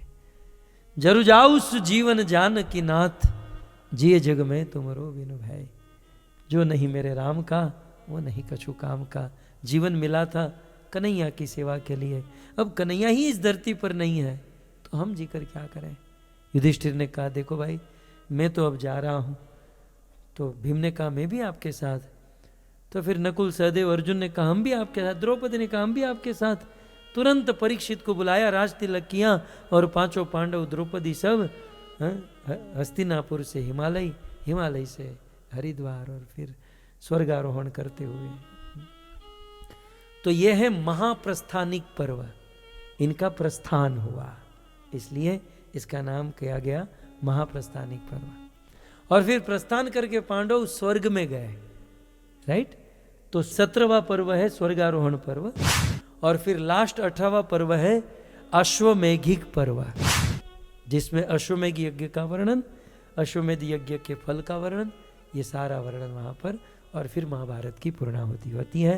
इस प्रकार से श्री महाभारत ग्रंथ में 18 पर्व है। लेकिन देखा ना, हम 2-3 घंटा बीत गया नहीं। ये कथा का कुछ ऐसा रस है कि इंट्रोडक्शन में ही 2-3 घंटा बीत गया, 3 मिनट जैसे ही बीत गया। जब ये शुरू होगा कल तो हमारा मन नाचेगा, आनंद आएगा। आप सभी भक्तों से निवेदन है, मैं आज का सत्र यहीं पर विराम कर रहा हूँ, लेकिन कल हम सब लोग फिर से मिलेंगे। देखिए बहुत सारी जगह यहाँ पर बाकी हैं, चेयर तो हाउसफुल हो चुकी है, जगह यहाँ आगे की बाकी है। आप लोगों को वर्णन है, निवेदन है, आप अपने मित्र स्नेही संबंधियों को लाइए ताकि उन्हें भी इस कथा का लाभ मिले। जो लाभ हमें मिला है उनको भी मिले। और देखो, खुशी जो है ना बांटने से बढ़ती है। कथा सुनकर जो आपको आनंद है वो तो है? लेकिन आप यदि 2-5 को और बांटोगे तो उनको भी आनंद मिलेगा और आपका भी आनंद बढ़ेगा। ठीक है, सो ये विनम्र प्रयास कीजिए। और कोई नहीं भी आएंगे तो हम तो ठाकुर जी को सुनाने बैठे हैं, लेकिन गंगा बह रही है, जितना अधिक लाभ लोग ले सके ये प्रयास करना चाहिए। ठीक है, तो आप सभी भक्तों से निवेदन, आप सभी भक्तों का धन्यवाद। विशेष आज के दिन की शोभा बढ़ाई हमारे स्वामी केशवानंद जी महाराज जी ने। हो सके तो कल भी आप आइए हमें सहन करने के लिए और आपके श्रीमुख से भी हम कुछ सुनेंगे। सो धन्यवाद आपका। आइए जय जयकार के साथ आज के सत्र का विराम करें। सत्र के बाद आरती होगी। प्रसाद तो आप ले ही चुके हैं ना, तो बस अब सीधे आरती के बाद घर पर जाएंगे और आराम करेंगे। ठीक है।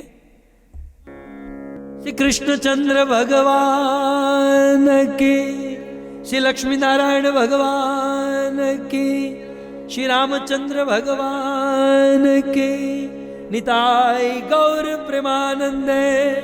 जय जय श्री राधे, जय जय श्री राधे, जय जय श्री राधे श्याम। जय काना काळा प्रभु नटवर नंदलाला, मीठी मोरली वाला, मीठी मोरली वाला, गोपीना प्यारा।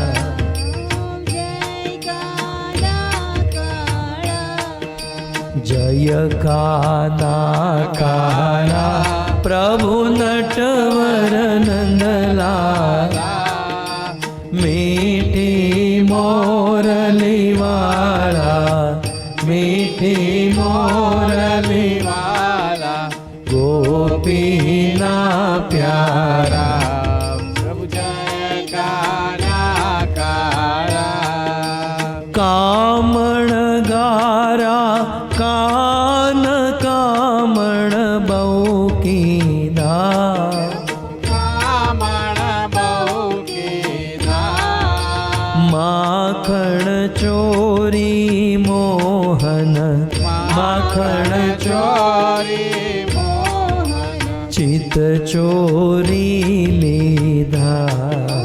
जय काना काला, जय काना काला प्रभु नटवर नंदलाला, मीठी मोरली वाला, मीठी मोरली वाला, गोपीना प्यारा।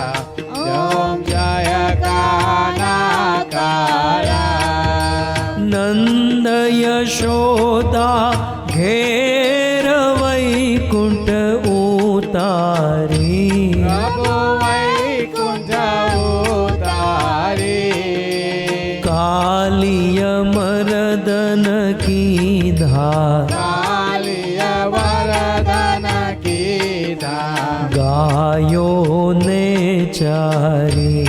ओम जय काना काला, जय काना काला प्रभु नटवर नंदलाला, मीठी मोरली वाला, मीठी मोरली वाला, गोपीना प्यारा। ओम जय काना काला। गुण तणो तुझ पार के ने नहीं आवे, प्रभु के रे कहीं आवे, नेति वेद पुकारे, नेति वेद पुकारो, पुनीत गुण